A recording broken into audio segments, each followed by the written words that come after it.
I want to show you something that's been going on in the country for a while. From 1913 on, and we're going to start with 1913 for a very interesting reason. 1913, okay, if you had a house in 1913, let's say you had a house here. This is the year. All right, I'm going to even try another marker here, see if we can get a darker marker. The average house in the United States sold for about $1,000. Okay, so about $1,000. Yeah, that's a little better, isn't it? Okay, and if you had a loaf of bread, if you bought a loaf of bread back in 1913, it cost a penny. And if you're into Mother Goose and all the rhymes, remember 1 penny, 2 penny, hot cross buns, all that stuff. Okay, you have to excuse me. I'm a grandfather, so I get into this.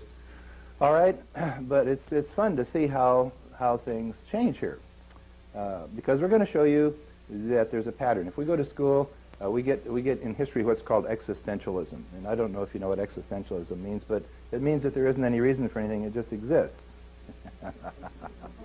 If you really believe that, you can become a teacher.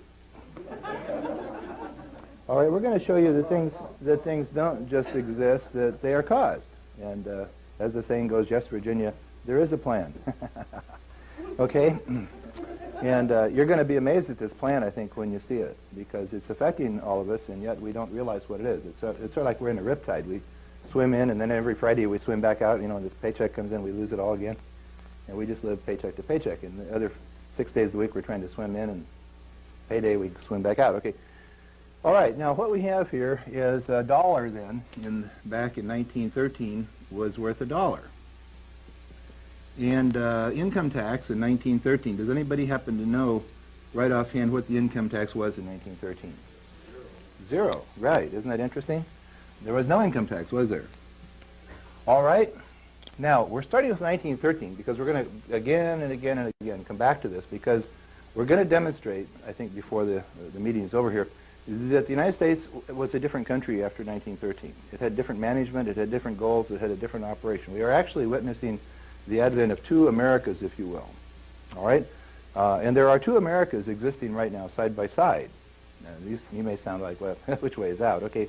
I'm sure you haven't heard anything like this. Okay. But this is actually happening. And give me just a moment to demonstrate this. But there's two things going on here that we don't understand. And when we understand it, then it makes sense, and you can cope, and you can make all the money you want to make, and you don't have to lose any in taxes and stuff like that if you don't want to. Now, if you want to pay tax, that's fine. All right. In 1913, we had an organization start in our country called a central bank. We're going to be going into a central bank and what a central bank is, because this is not taught in history. We're taught in history, existentialism, the banks just come and go, there's no reason. Well, all right. Nothing that we're going to be learning today did I learn in school. Okay. This is interesting stuff. It's all in the School of Hard Knocks afterwards that we learned this. All right, the boys in the bank, the central bank, started printing money at a rate of 7.12%. Okay, 7.12% is what normally is known as the rule of 7, because if you print money at a rate of 7.12% and it's compound interest earning, every 10 years the money supply doubles. All right. Now, the problem with that is that the base of the wealth doesn't double. So we're talking about the money supply doubles in relationship to the amounts of goods and services available, if you will. All right, in other words, there's twice as much money to buy the same commodities. All right, this is referred to as M1, M2, M1, M2, so forth and so on. We want the M numbers up here, okay, because we're going to talk about this, because these guys all baffle you with all these M numbers, all right? Now, money is printed here, okay, so that means that here's the year over here. Okay, and every 10 years, this money doubles. Okay. Now, you may say, well, so what? Well, we have just described inflation. Okay, because by 1923, the money supply in the United States had doubled. There was twice as much money in 1923 as there was in 1913, but there wasn't any more base to it. In other words, it was like just adding water to the soup. Pretty soon the soup doesn't taste quite the same, does it? All right? So now, what do you suppose, having never maybe been to Stanford or anything like this, okay, what do you suppose happened to prices? Okay, but you're familiar with Stanford. It's the school up the coast. They used to call the football team the Big Red Machine. Of course, now that's what we call the faculty. Okay, now, so what happens here, you see, is that if you had gone to a business school up there, okay, they would teach you what inflation is. By the time you get out, it takes you about 2 hours to describe inflation. Okay, and when you get through, you realize the guy doesn't really know what it is. Okay, all right, what causes inflation is an increase in the supply of money. And you can extend that to credit, if you will. Okay, to a certain extent, credit can be money. But and I'm getting this right out of Webster's Ninth Collegiate Dictionary. This is not like some esoteric tome that I'm reading. This is the English definition of inflation. It's an increase in the supply of money. Okay? All right. So if there's twice as much money in existence, what do you suppose would happen to the price of the house? Anybody want to take a wild guess? Doubles. Well, you guys aren't very sophisticated. That's right. It doubles, you see. It doubles, okay? It would take 4 years of higher education to confuse that. Okay? All right? Okay? It's not easy to confuse this. It takes quite some time. Okay? And you get degrees in it. All right? Now, what do you suppose would happen to the loaf of bread? 2 cents. Okay, you were moving along here. This is great. Sharp crowd, okay? I take back everything I heard about L.A. Okay, now. All right, now. All right, dollars. Okay, what was the dollar worth? Right. See? Isn't this fun? See? Oh, boy. Now, there was an income tax because the law said in the 16th Amendment, we're going to get into the 16th Amendment because the 16th Amendment never passed. The 16th Amendment was only ratified by 4 states. It wasn't ratified by 2/3 of the states, which required for an amendment, okay?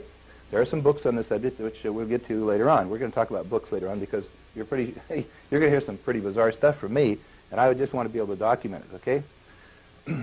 We were going to now steal from the rich and give to the poor. Is this a good deal or what?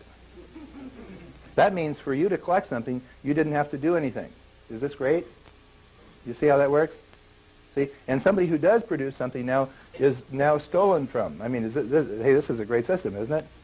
And they called it, I think there was a fellow by the name of Karl Marx. He was a show business guy that they put on the name of a book years ago.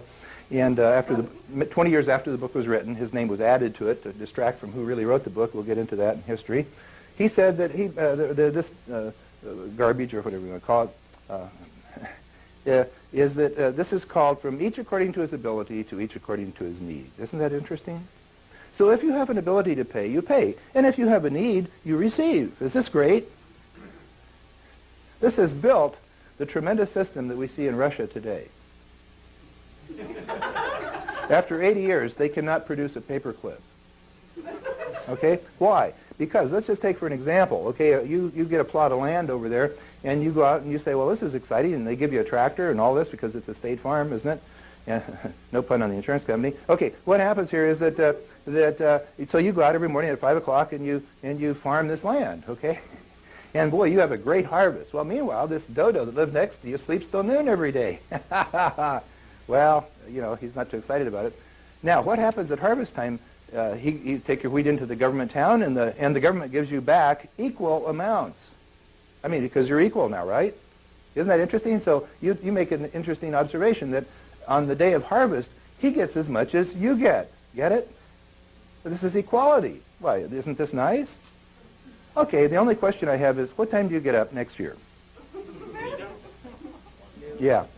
See, who produces the wheat? Nobody. Isn't that interesting? We have now described socialism. That takes about 3 years in the government school. Okay, now, so what are we learning here? Okay, we're learning that the information we have is pretty much bunco, isn't it? We don't know why we're broke. We don't know what's wrong with the country. We don't know why we can't keep what we earn. We don't know all these things, you see. And after I submit, after the seminar today, we will. You may be mad, but you'll know it. Okay. Okay, now, and this is called, by the way, this is called M1, because that was the original supply of money. Okay. That's our first problem, is that the board doesn't erase. Okay. So we'll just use different colors as we go over it again and again, okay? All right, now, all right, this is known as M2. Why is this known as M2? Because there's twice as much money. It's money too, I guess. You know, I took years of this economic stuff. And if you ever wrote anything intelligent on a test, of course, you'd flunk the test, so you didn't put anything down that made any sense. Okay, that's economics, okay? Now, all right, we're in for another big surprise. What do you suppose happened in 1933? Moving right along, we now find that the boys keep printing the money here, and there may be some girls involved, I'm not sure. All right, and we have $4,000 for a house. We have 4 cents for a loaf of bread. We have 25 cents for worth of $1. We have a 1% income tax. Now, isn't that interesting? If you worked and worked and worked and you finally doubled your income, so you could stay even where you were the last 10 years, your taxes doubled. This is called surprise. Get it? It's called you have arrived, chop. Okay, now, okay, this is called M3 because the money supply doubled again. It's not called M4, it's called M3. It takes many years to get this remembered. Okay? Well, that's interesting, isn't it? Now, let's take a look at 1943. In 1943, we have an $8,000 house. We've got an 8-cent loaf of bread. We've got a 12-cent dollar. We've got a 2% income tax. We've got M4. All right, we'll try another one. Okay, 1953 rolls along. You won't guess what happens in 1953, or maybe you will. $16,000 house, 16-cent loaf of bread, 6-cent dollar, 4% income tax, M5. Moving right along, we now come to 1963. It takes a little while to understand history. All right, $32,000 for a house, 32 cents for a loaf of bread, 3 cents for $1, 8% income tax, M6. I'm going to show you what happens at M10. Okay? At M10, something magical happens. And I'll explain that in just a minute.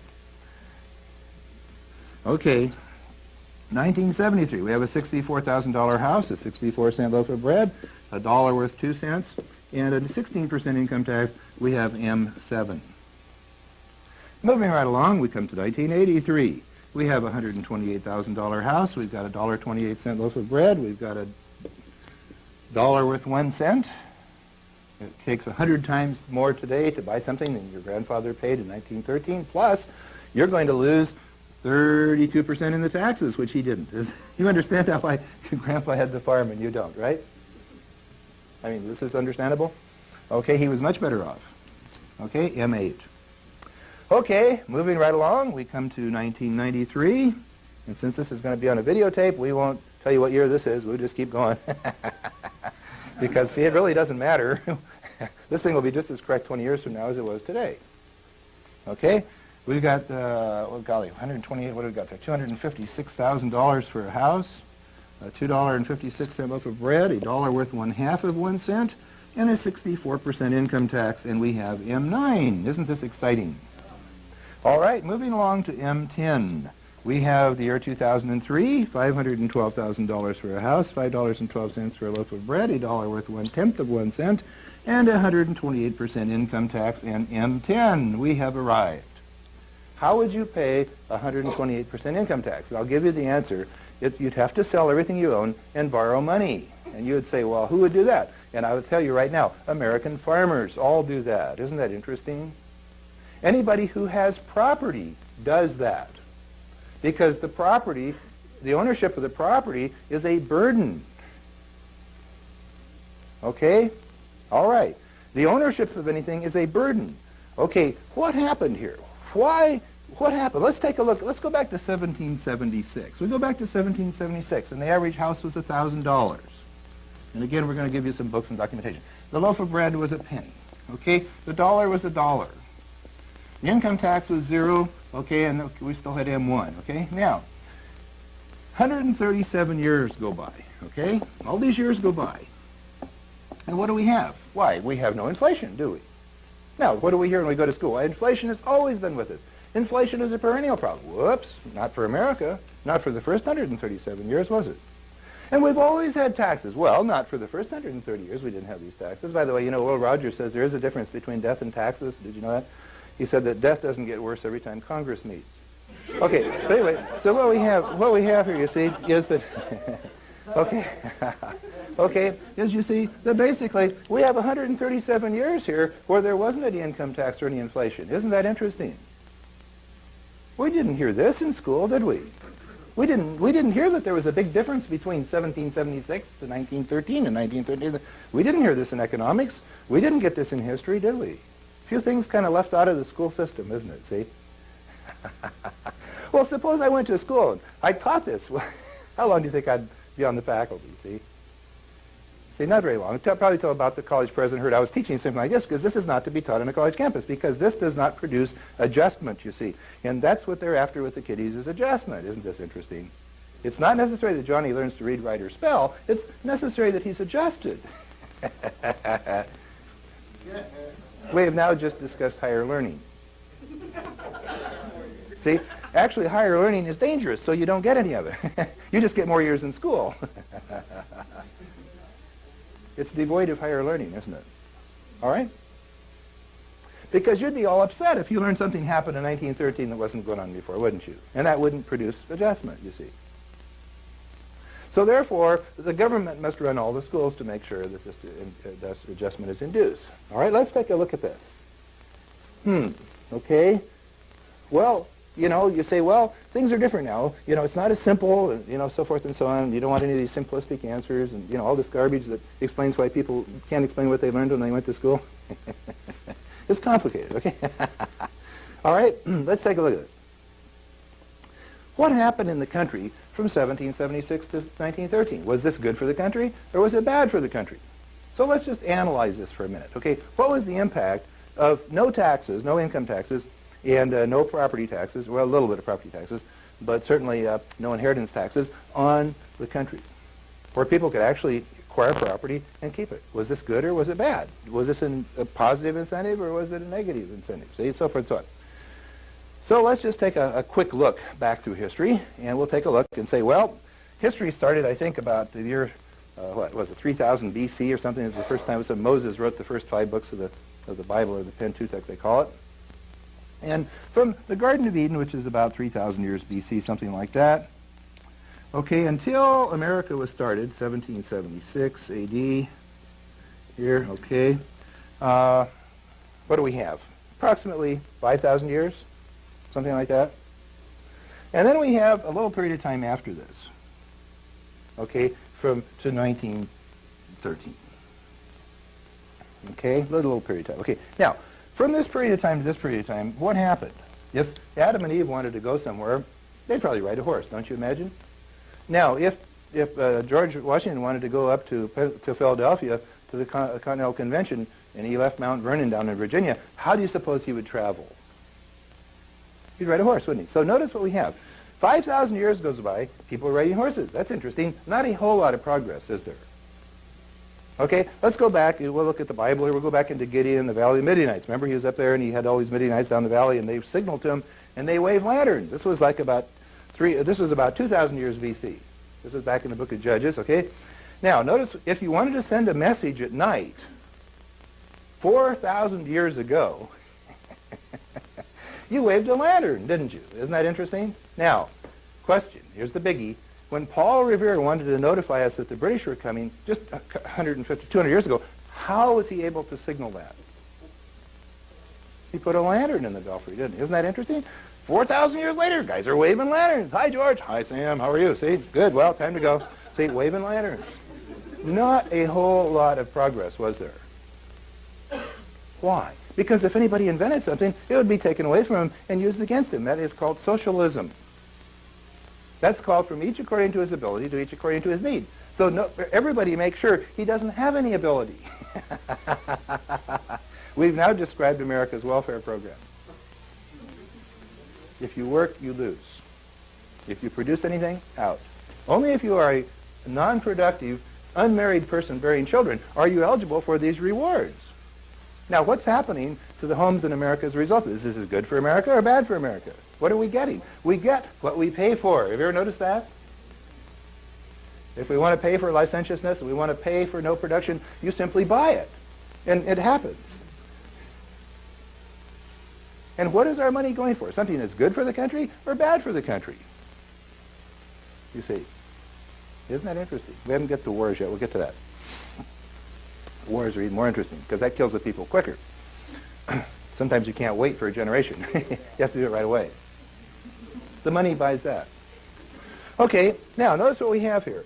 During this period of time, what happened in the United States? Well, let's see. We had Robert Fulton comes along. He invents a steamboat. The newspapers didn't like it. The newspapers don't like much. They're still run by the English Bank. We'll get to that later. And they called it Fulton's Folly and so forth. But he made the equivalent of today millions of dollars, and he kept it. No tax. Well, this got to be exciting, wasn't it? Because it turns out that if you could build something that someone else benefited from and they would buy it, you would make a, quiet, profit. We don't say those words around USC, do we?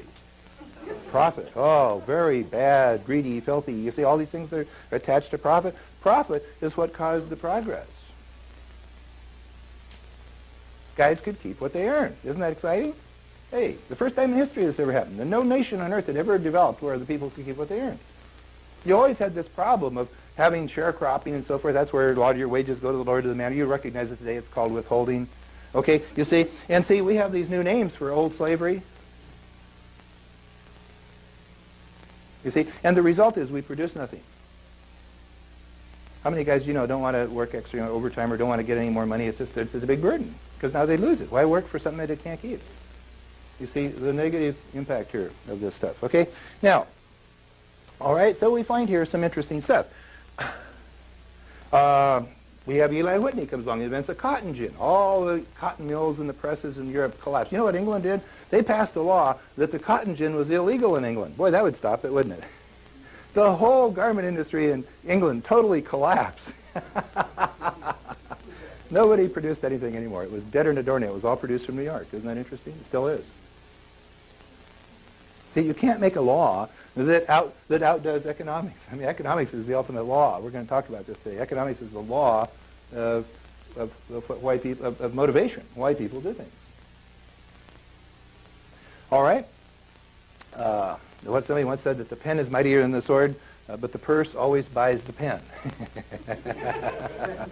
Stay with the purse.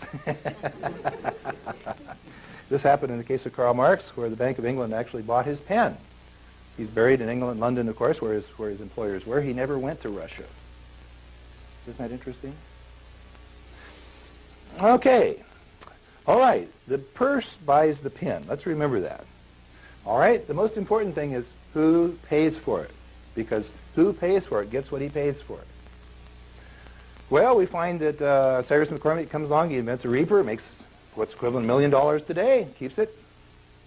And other guys are noticing this. Matter of fact, people are coming from Europe now because this is now called the New World, the land of the free, the home of the brave, the melting pot, if you will. People are saving up their money in Scandinavia and every place else. Their big dream is to come to America. You see, why? Because they keep what they earn. Well, a little while later, Samuel Morse invents the telegraph, keeps all the money. Matter of fact, he bought all much of the land up around Monterey, up the coast in there, all the canneries and so forth, and his posterity still owns that. He passed it on down to his grandchildren, his children's children, and so forth, and they still own that. They still have it in the family,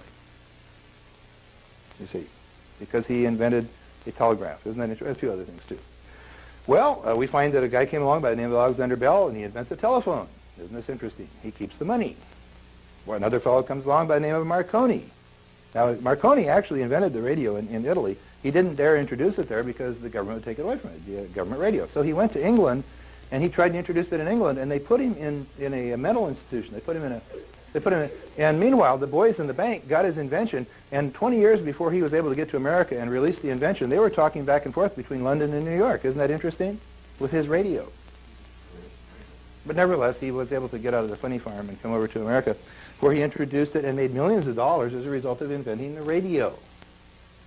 He didn't dare introduce this invention in any other country. It would be taken away from him. It would be stolen.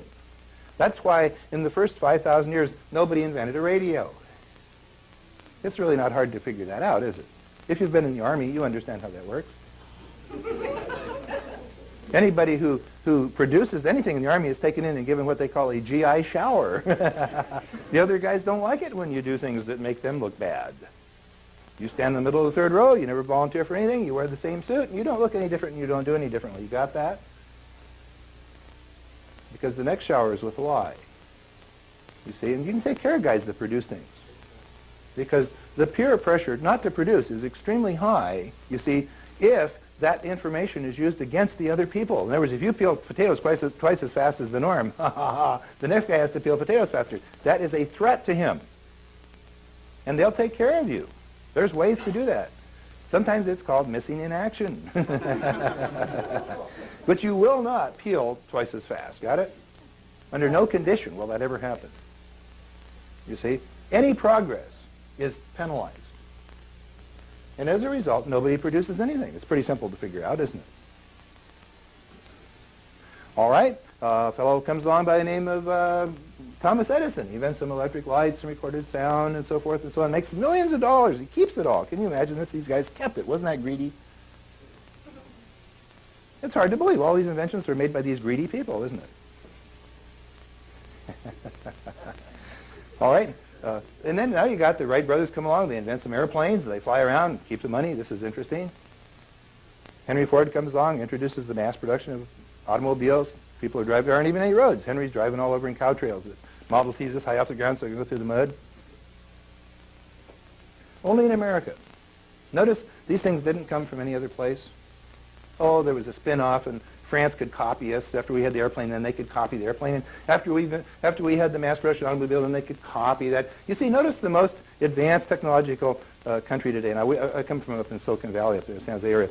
And it's really interesting because we hear about the Japanese and the Germans and all the Koreans and all these guys that are passing us in the production of stuff. But you see, they're not passing us in the development of things. The only thing that they can produce is a copy of what we invented last Friday.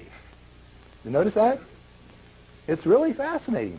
But because there's still enough private enterprise available here that it rewards innovation, and it doesn't exist in the other countries. The only thing that exists there is the copycat thing where they can actually maybe take apart something that's already been made, and then they can figure it out maybe how to do it a little better. But they can't come up with something new to make. Oh boy. You see, this only happened in America. Because only in America could you keep it if you made it.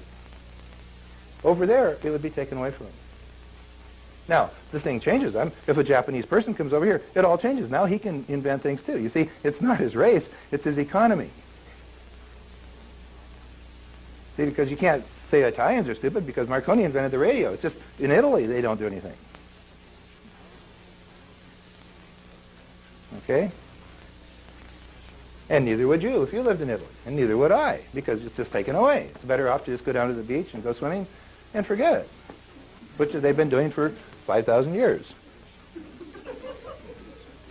All right, we went literally from horse and buggies to the age of flight in about, just a little over 100 years after the Constitution was written. Isn't that interesting?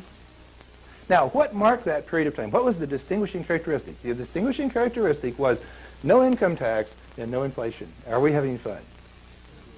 That's what produced the greatest progress the world has ever seen. So our thesis today is the greatest, the most patriotic, the most red-blooded, all-American thing you could possibly do is make all the money you can make and pay no tax. It's America one. Now, what we're going to show you is that there were two countries, okay? We have here America one, and we have here America two. Let me explain the primary difference between the two of them. This was what we call a constitutional republic. All laws were based upon the Constitution of the United States. In 1913, the Constitution was flawed to such an extreme event that it made it a completely different country. You could no longer keep all the money you made, and you could no longer pass property on to your children and so forth, okay? It was an entirely different country, and it became what we call a legislative democracy. The legislative democracy today runs side by side with the constitutional republic. And you can choose, they're both, incidentally, just out of pure coincidence, called America. They're both called the United States, you see, because the idea is to fool us, but they are different countries. And they exist side by side today, okay? Now, you can still live in America one, but you have to know how, and that's what the rest of our seminar is about. Is this fun or what? Okay? This is like our return to our roots. Okay, now, you see, because this is going to strip everything away. The primary book up here was the Constitution of the United States, actually based with the Declaration of Independence, where we are created, and of course endowed by our Creator with these unalienable rights. Notice it wasn't inalienable rights. The inalienable has a different, these were unalienable. Nobody could put a lien on it. The government, it says governments were instituted among men to secure these rights. Now, notice what's happening down here. The government is putting the liens on. Up here, their job is to keep the liens off, so nobody can lien your property. You can still live here. There's ways to do it. Okay? I mean, this is great stuff. The people that you read about, well, actually, the people you don't read about, the super rich, we get this garbage in the newspaper, but every year, the richest guy in the world is some guy that owns a drugstore or some guy that owns a department store. I mean, come on. Where's the guys with the banks and the oils? Okay, they're up here. How come they aren't listed as the richest men in the world? Well, because we're going to show you they have been able to own this property or control this property without owning it. See, Rockefeller really doesn't own Standard Oil, he just controls it. The Rothschild Bank of England really doesn't own our Federal Reserve System, it just controls it. Hey, is that great or what? See, if you control it, there's no tax on control, there's only a tax on ownership. Got it? But the guys with the drugstores and so forth, well, they are really making a lot of money, according to the Wall Street Journal. But all the guys with the really heavy bucks are always missing from these charts. Okay, amazing what we learn when we get out of school. Let's go back into some history now and figure out what happened, what caused all this. Because if we don't understand the past, we don't understand the present. Isn't this interesting? All right.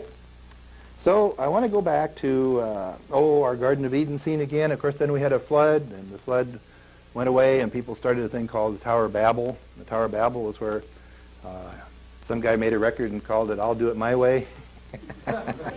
And so they had to speak different languages, go different parts of the country, okay? Yeah, different parts of the world. Okay, now around the Mediterranean, what we call the Western world, sprang up some world governments of sorts. The first major world government that we hear about is Egypt. And this is all, of course, in the Old Testament of the Bible. There were your pharaohs. Egypt was a very interesting country because the guy at the top considered himself to be God. This may surprise you. See, people in government always like that title. It comes with the job, it seems.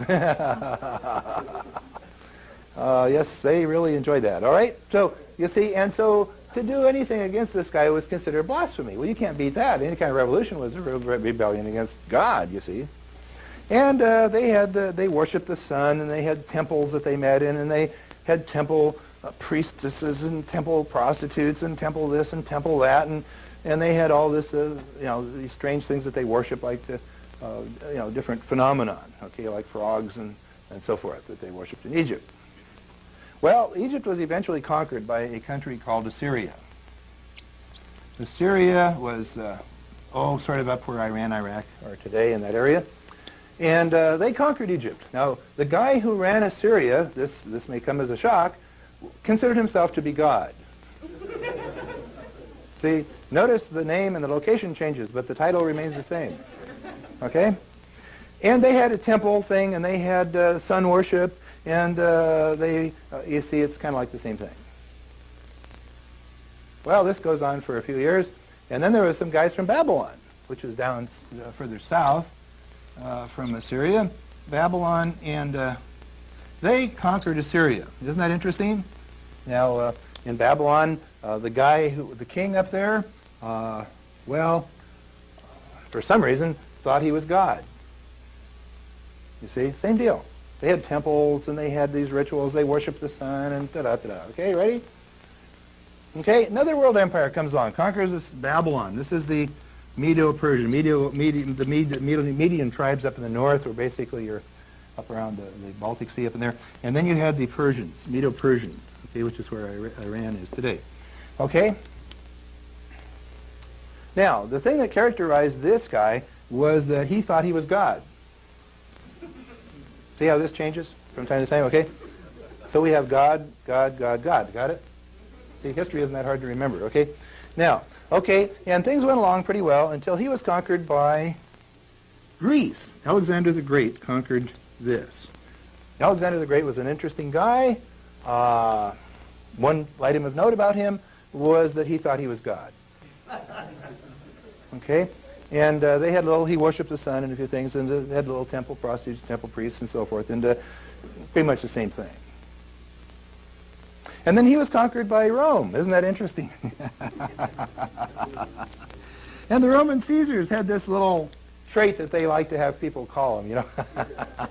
It went something like God. See?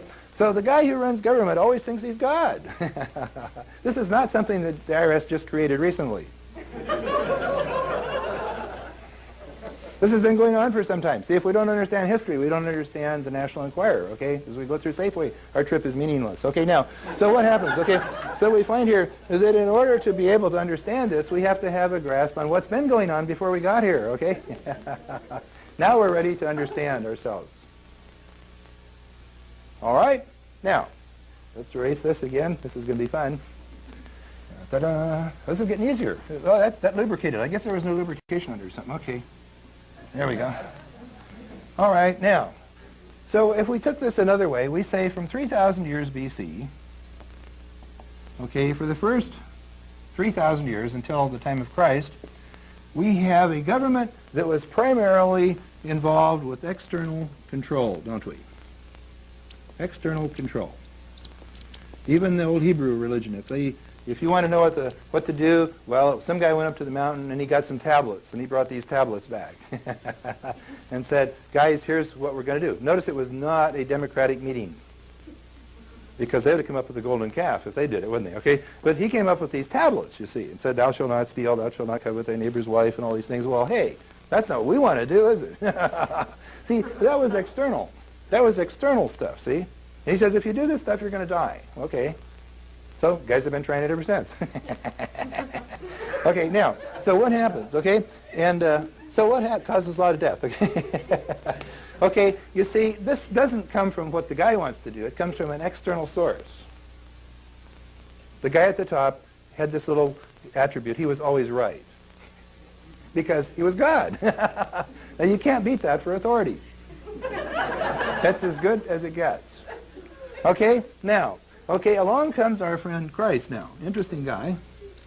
And his name was Emmanuel. Does anybody know what Emmanuel meant in Hebrew? God with us. God is with us. See, God isn't afar. God isn't out there. God is with us. See? And he comes along now. He preaches the gospel of the kingdom. This is really interesting. And where did he say this kingdom was? Anybody have any idea? Well, he said his kingdom was within us, didn't he? And right, it wasn't of this earth. It was within us. See? And so John explains that. He comes along and he says, well, greater is he who's within you than he who's in the world. Can anybody see a conflict arising here? You know what they did with this guy? Ooh, not good. Kimosabe, not good. You notice what he did? He introduced the concept of internal control, didn't he? Oh boy, problems. Problems. Isn't that interesting?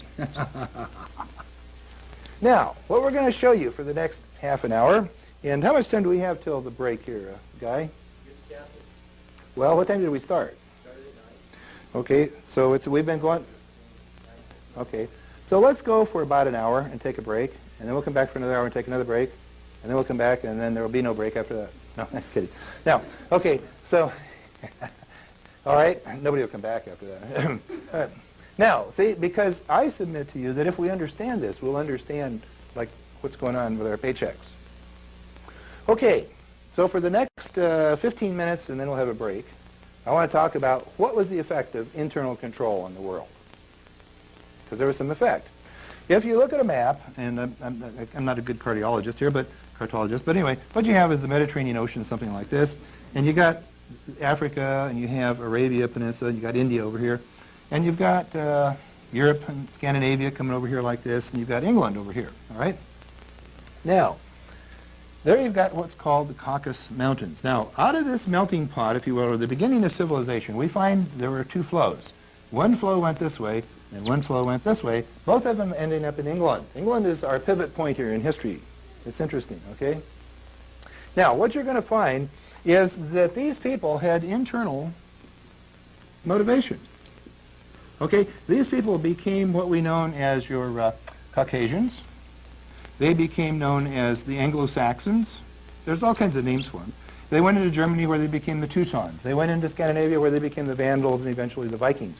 They had one characteristic that was impeccable. They were never conquered by anybody. Nobody messed with them. They were not very civilized, but nobody had any trouble with them, okay? Because they just didn't kill you, just look at you. Yeah, yeah, that's you. That's roots. Okay, you see, but the internal thing was like on. And they would have raids on England, they'd have raids on all these places. They come out of the forge, you know, and they had this god called Odin. You know, well, it's interesting, we won't get into all that, but he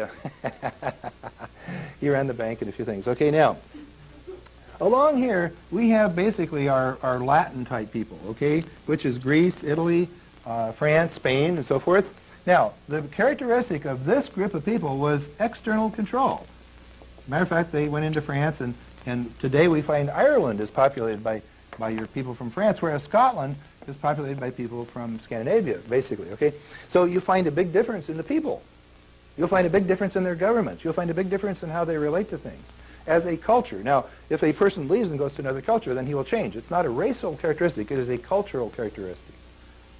But this seems to be inherent in the culture for some reason, all right? Along here was the Roman Catholic Church, for example. They would burn you if you read the Bible. You didn't read the Bible. And matter of fact, well, we're going to find here some interesting things. The Tyndale actually read the Bible in English in 1377. He was burned at the stake because he stole the church property. Yeah. I mean, see, what did that do to the church? Well, if you could read the Bible, you wouldn't need their external control, would you? See the difference, okay? So we're going to see that all the way down, this is conflicted with government, whether it's church government or civil government. There's been this tremendous conflict now between internal and external control. America 1 was internal control. America 2 from 1913 is external control imposed on us. Did anybody voluntarily pay his income tax last year? No, it was stolen from you, wasn't it? It was stolen. You couldn't even get it back. See, it was external. You didn't decide that. Somebody else decided it. But see, that wasn't existing in America 1. When we understand this, we'll come out of here with a great power that we didn't have when we walked in here. You quit work, yeah.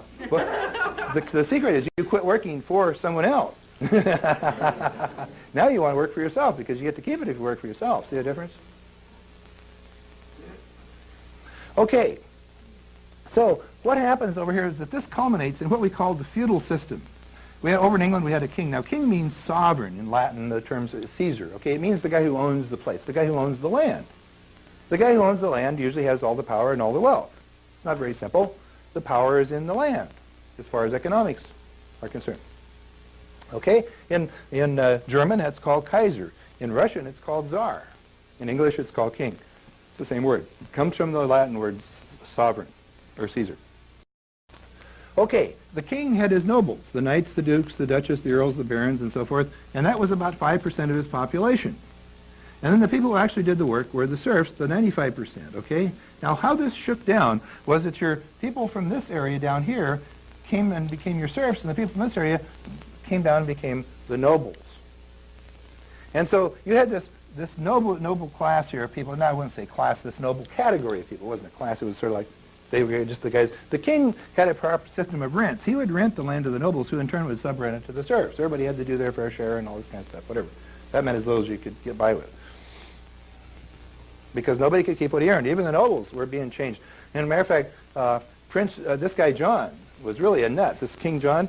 And his favorite entertainment after a meal was to have the curtains part and watch nobles being hanged. They did hang nobles after dinner as for sort of a treat. And guys would go, blah. And so the nobles got together, and they said, you know, this is not good for our health. And so what they did was that they got a big army together. The barons got a big army together, and they asked John to come down for a little seminar they were having south of the Thames River there in Runnymede. And so they surrounded John with their army, and they said, John, we would like you to sign in the year 1215, we would like you to sign a document called the Magna Carta.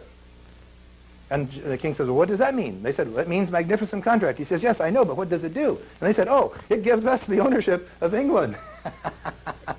You see, after today, you won't own England anymore. We'll own England. I mean, was this a deal or what? Never in the history of time had anybody ever come up with that idea. It came right out of these guys. It was Viking stuff, see? So John says, well, you know, he goes out for a little break. He looks at his army. He says, why would I say anything like that? And they said, well, if you'll sign it, then we won't cut your head off this afternoon as scheduled. So we do a lot of seminars across the country. We do a lot of motivational training with our agents and so forth. And basically we found that you can't beat that for a good close. And so the king bought a Magna Carta. He signed on the line which was dotted, and now the Magna Carta is in effect. The king was no longer the sovereign in England. Isn't that interesting? The king didn't own the place. The nobles owned the place. Did this have an effect on England? You bet.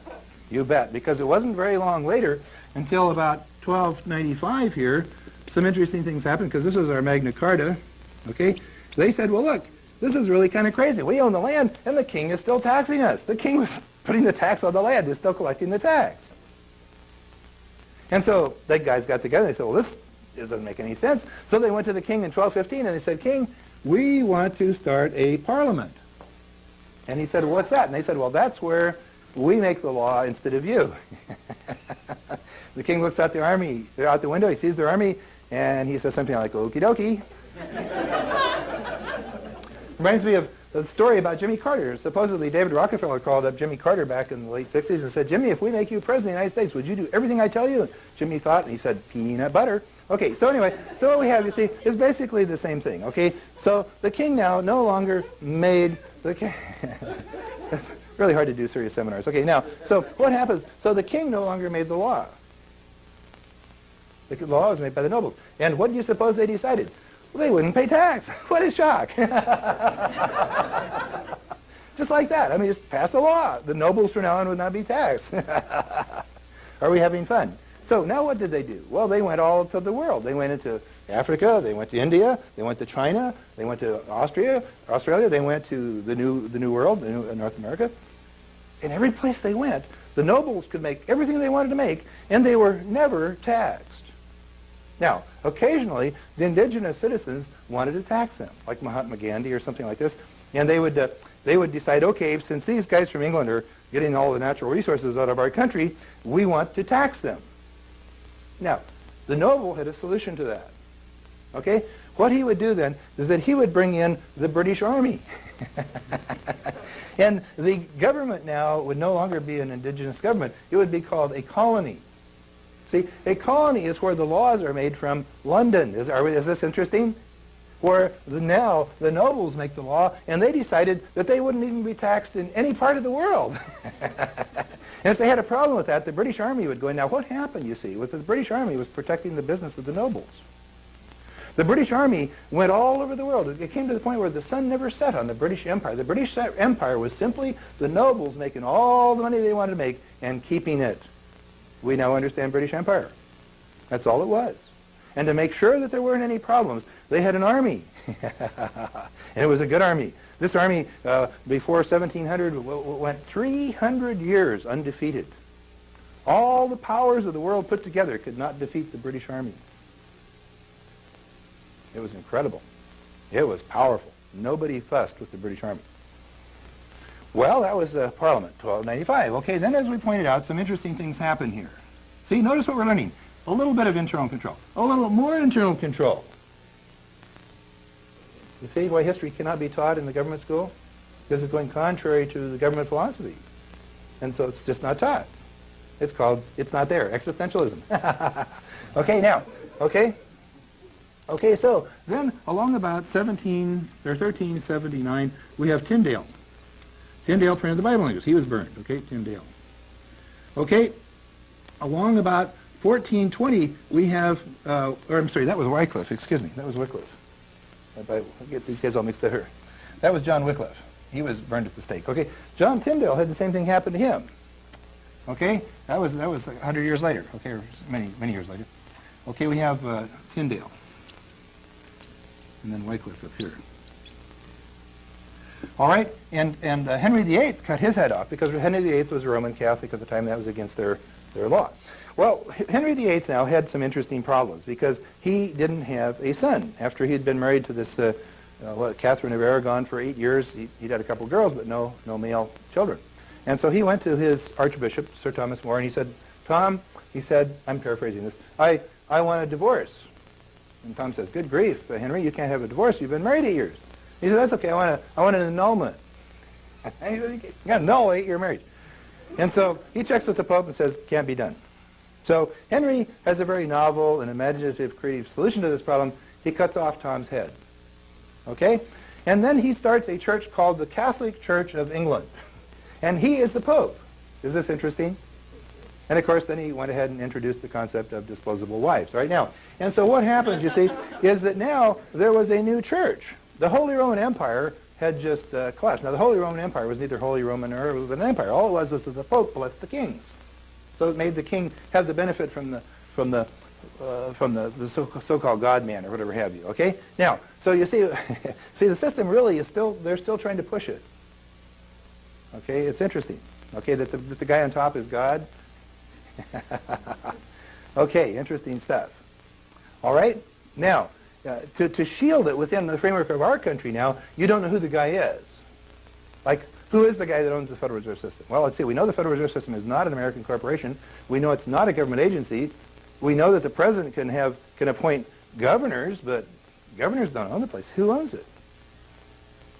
Well, obviously it must be God. Isn't that interesting, you see?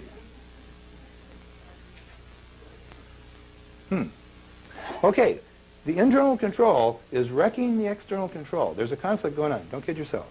And you can choose which side you want to be on. One is like a wave coming in. One's a wave going out. You know, this is like the reason Russia collapsed is because it was going the wrong way. If you go the wrong way, you collapse. If you buy into America too, you're going this way. You will collapse. You won't own anything on Friday. You'll work 40 years and be broke. You'll die spending your kids' inheritance. Kids don't have any inheritance. You got to live off them. Because the thing is going this way. Now, it doesn't have to go this way. This is what our meeting is all about. Okay, interesting stuff. So we have 1420 comes along, Tyndale. All right? Henry VIII now, in 1440, excuse me. In 1442, Henry VIII now has written in the British Constitution that the King of England is the head of the church. That's still in the British Constitution, by the way. Did you know that a few years back, and it says in the British Constitution, by the way, that if a commoner marries a member of royalty, it requires the permission of the church. I mean, the government over in England still runs the Anglican Church. Now, did you know that a few years back, when Prince Charles wanted to marry Princess Diana, or whatever her name was, that required the permission of the church? You see? And his mom said, okay. All right? Now, again, not knowing history makes the National Enquirer undecipherable. Okay, now, you see, once we get history, we have an interesting shot at it, don't we? We have an interesting shot at it. Okay, now we have Henry VIII come along. Well, Henry VIII began what was called the Anglican Church, and he took Tyndale's Bibles. You know, it was really interesting that Tyndale's prayer just before his head was cut off was that God may open the eyes of the Church of England, or the King of England. And in about 1445, Henry VIII decided that Tyndale's Bible was pretty good after all. He had manuscripts printed or written and put in all the churches in England. Isn't that interesting? So he changed his mind. So for Tyndale, it was a little bit late.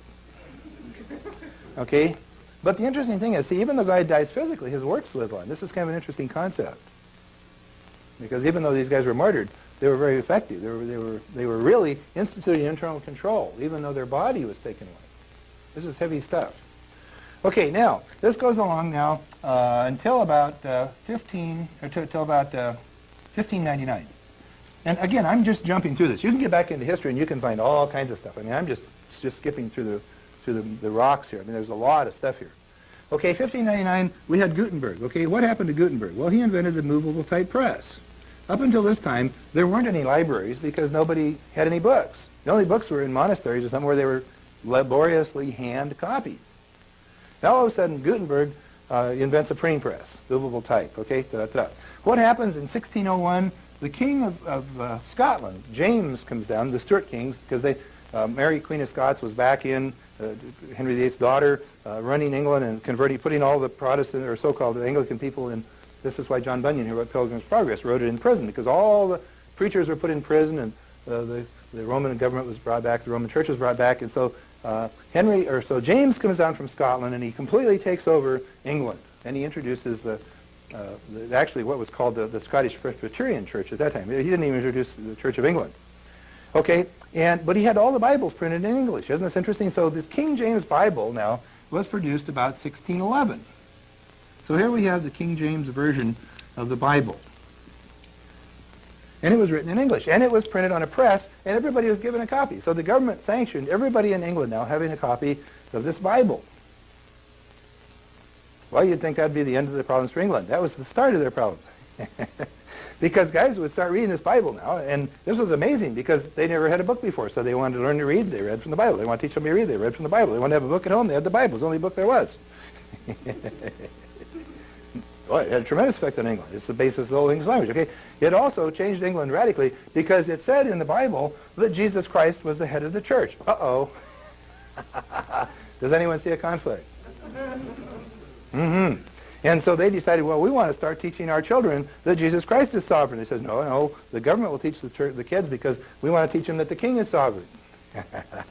We've now understood public education, haven't we? Who's the sovereign? You're going to get different stories depending on the source of the education, aren't you? And for the government to be sovereign, it must run the schools. That's the 10th platform of the Communist Manifesto, by the way. That can't happen until governments run the schools. Oh, boy. Well, I'm getting ahead of myself. Okay, now, so it doesn't take these guys very long. It takes like 9 years. And these guys just blow. I mean, they blow. They said, this isn't right. They said, let us get thee out of here. They get some boats, and they sail over. They sail over to America. Nobody even went there before. I mean, that was it. You see, they wanted to worship the sovereign, the spiritual sovereign. Well, okay, so now we have the Mayflower. Isn't that interesting? Now, we often hear that these were called the colonies. Notice that's just recent history. They did not call themselves colonies or colonists. Isn't that interesting? They said that they would start, in the charter of the Mayflower Compact, they said, well, we really owe a debt of gratitude to King James, and we really think that was great, and now we're going to start a body politic. What's a body politic? It's a separate nation, isn't it? They just started a separate nation. Because out of this Bible, the Puritans got the concept that the self was governed by itself, not by somebody else. And that the self gave way to the family, and the family was run from within, that the family was best run inside than outside, which gave way to the church, and the church was better run inside than from outside, and which gave way also to business. And their business should be run by them and not by the state, and their civil government should be run by them and not by somebody else. Totally internal. It was like, thanks, King James, but we'd rather do it ourselves. Well, Europe laughed these guys to scorn. Nobody had ever had a government run from inside. You know, always they had to have a king and all this kind of stuff. I mean, nobody, how could you have everybody run a government? Everybody own all the land? Oh, this wasn't going to last very long. They sat back, and these guys thought they could own the land, you see. Interesting, isn't it? What's so fascinating is it's still going. Okay? Now, all right? So you say, well, why didn't this idea catch on? Why didn't this just spread like wildfire and we all be born in the 30s, 40s, 50s, whenever we're born, into countries that are all over the world have these constitutions and have these self-governments? What happened? Well, we're going to find out that there's a crowd of people, as they say, we're going to find out that in the game there's another team on the field. And there's a team on the field that doesn't like internal control because that way they don't have control over you. Now, in order to win this game, we have to know what this other team is. And we're going to come back from our break, and it's called central banking.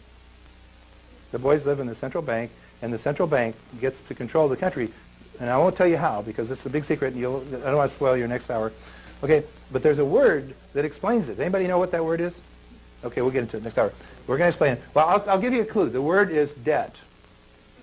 The control, so forth, was that one of the best, probably the best thing on economics comes out of out of Proverbs, written by Solomon. Proverbs is a book that Solomon wrote for his son, Rehoboam, who was probably a teenager when he wrote the book, but when Solomon wrote the book. But what it does is it explains economics. And economics is explained in one sentence. Matter of fact, it's not just explained once in one sentence, it's explained twice in one sentence. This is how complete the Bible is, all right? Let's take a look at this. Proverbs chapter 22, verse 7. That one doesn't work, does it? Let's try another one. Okay. Proverbs chapter 22, verse 7.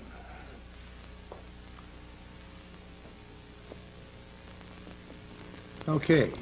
That's not really great. Try another one. Okay. Says that the rich rules over the poor and the borrower is the servant to the lender. Now I think that probably the reason that it was written in the old Hebrew language is it was such a precise language at that time. You could actually put it into formulas or make equations out, if you will. So let's make a formula out of language because it says it twice.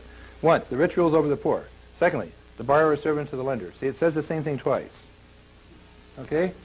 To formulate it, it says the rich, okay, rule, actually the rich rule, okay, over the poor. That's the first thing it says. Then you can make a little plus over here. And it says the borrower is the servant, or the slave in some versions, slave to the lender. Isn't that interesting?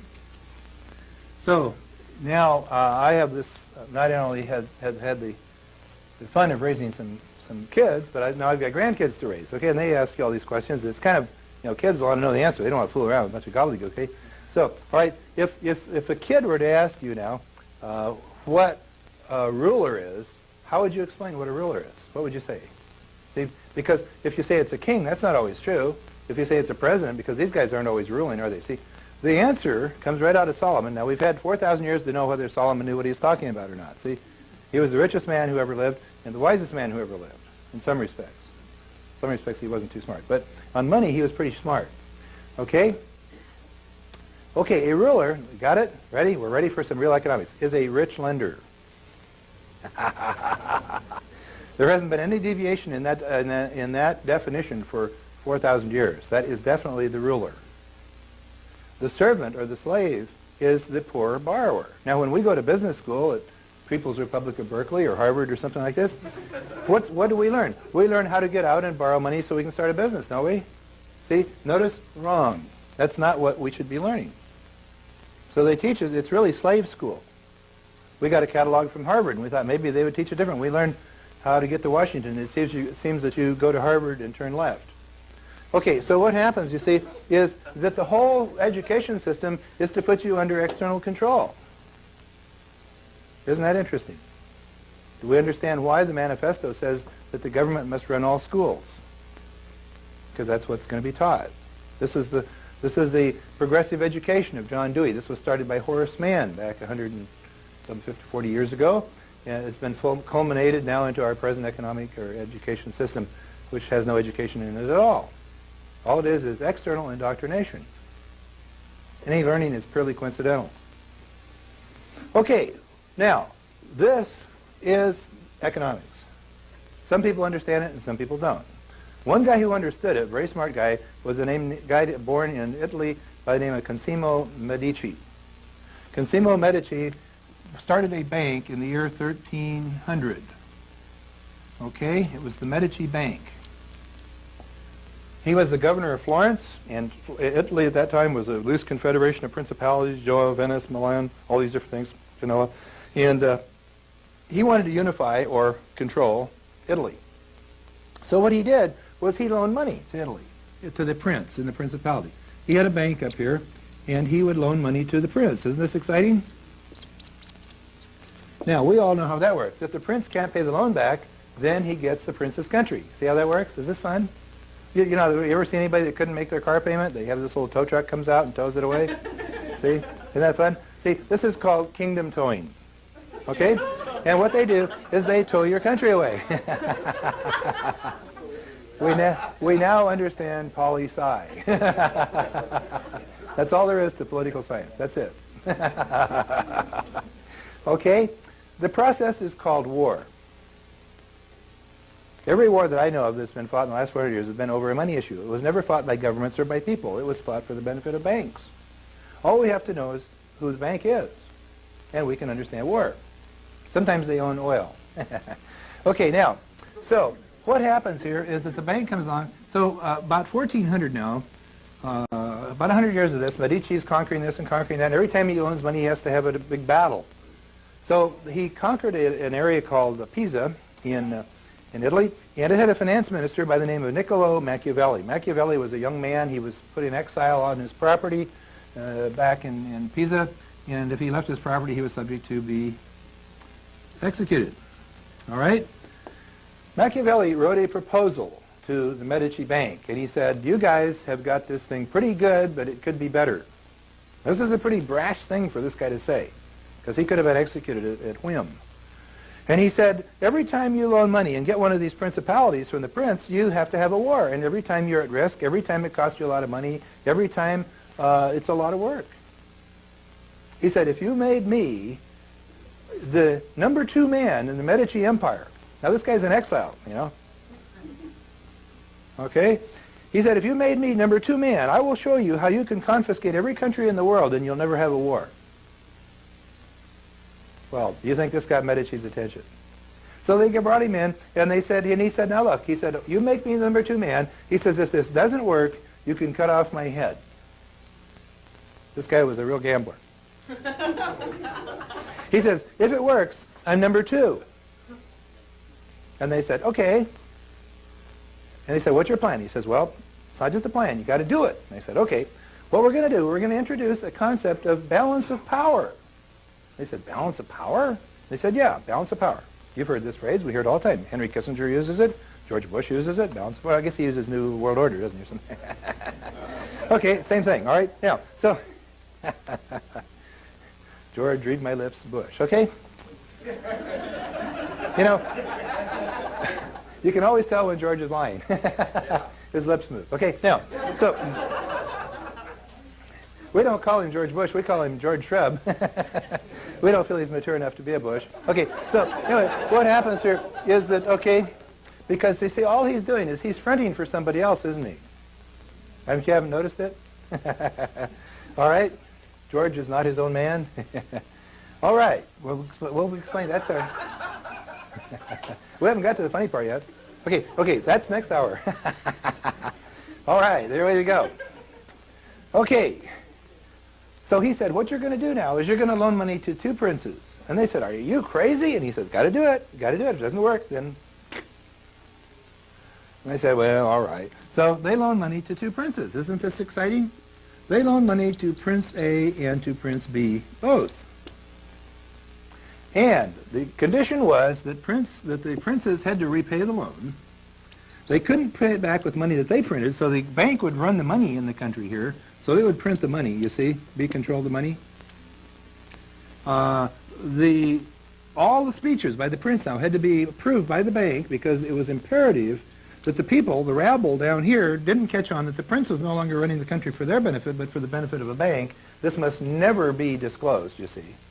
And so the speeches are written up here and they're read down here. Get it? Okay? It's not always easy to find good speech readers. Sometimes they have to go to Hollywood. Okay, now, and so then we have war. Okay, so now we have a war. This guy has to go to war whenever he's told to go to war. So he reads the speech and, oh, what do you know? We're at war. Let's see. I guess we'll give him an ultimatum. You've got till Saturday. Well, then Saturday comes now. You've got till Wednesday. Okay, now, okay, no, we just discussed the war in Iraq. All right, now, what happens here is that. I've just described to you the 4 identifying characteristics of the Federal Reserve System in the United States for the last 82 years. It's precisely what the Federal Reserve System has been doing with our government. It owns our government. Our government does whatever the bank wants because, you see, when the bank started printing money without any backing, it was called a debt. And we pick up the interest on it. It's called the national debt. Why would we have a debt if we print our own money? Doesn't make any sense, does it? If you had a printing press in your basement, would you be in debt? See? It's not our press anymore. It belongs to the Bank of England because now we're in debt and we can't print our own money. They print it. It's been going on since 1913. You may have heard about it. It's called inflation. See, See, notice if you do it, it's called counterfeiting. They have a little school up the state here. It's called San Quentin, and they give the first offense, like, was 17 years of remedial printing. See, they'll teach you not to print. You can print menus and newspapers, but not money. Only they can print the money. We'll talk about who they are in our third hour, too, by the way. It's not a mysterious they. It's actually 6 families. Okay? It's financial families, all right? Interesting stuff. Okay, so notice what's been going on here. We now have a central bank. This differs from a national bank because until the year 1400, all that was on the planet was national banks. In other words, the bank was run by the government. Well, the government is going to have a debt to itself, so national debt was unknown of, virtually unknown of. Never unheard of. Nobody ever heard of it. Now, you see, the bank is no longer run by anybody in the government. Matter of fact, it's probably not even run by anybody in the country here. And we have a debt. And it keeps getting bigger all the time, doesn't it? Now, I have a lot of fun when I go out to a restaurant. I get finished and I go up to the waitress and I say, listen, may I talk to the manager because all I have with me are notes. And she says, what? I said, yeah, I ate this dinner and all I got are some notes. Would your manager take a note? I said, well, I don't know. You know, go get the manager. I said, would you take a note, sir? Yeah, what do you mean? I said, well, I came here and I had this dinner and it was very nice and I appreciate it. And I certainly don't want to steal from you, but all I have with me are some notes. Could you possibly take a note? And he says, well, what do you mean? I said, well, let me show you. And I pull this out here, and I show him these notes that I have, see? Because now if I bought a car from, your name is John? If I bought a car from John and I gave him a note, could John buy anything with that note? Well, he might be able to get it to the bank, and maybe if my reputation is good, he could borrow it, right? But notice the note is not money, is it? Notice carefully. The note is not money, because the note is in place of money. The note is something that you give somebody when you don't have any money. You notice carefully? The Federal Reserve System has printed a dollar here, and it says Federal Reserve Note. Notice carefully, it doesn't say Federal Reserve Money, because there isn't any. Now, when a dollar is printed, it is a debt.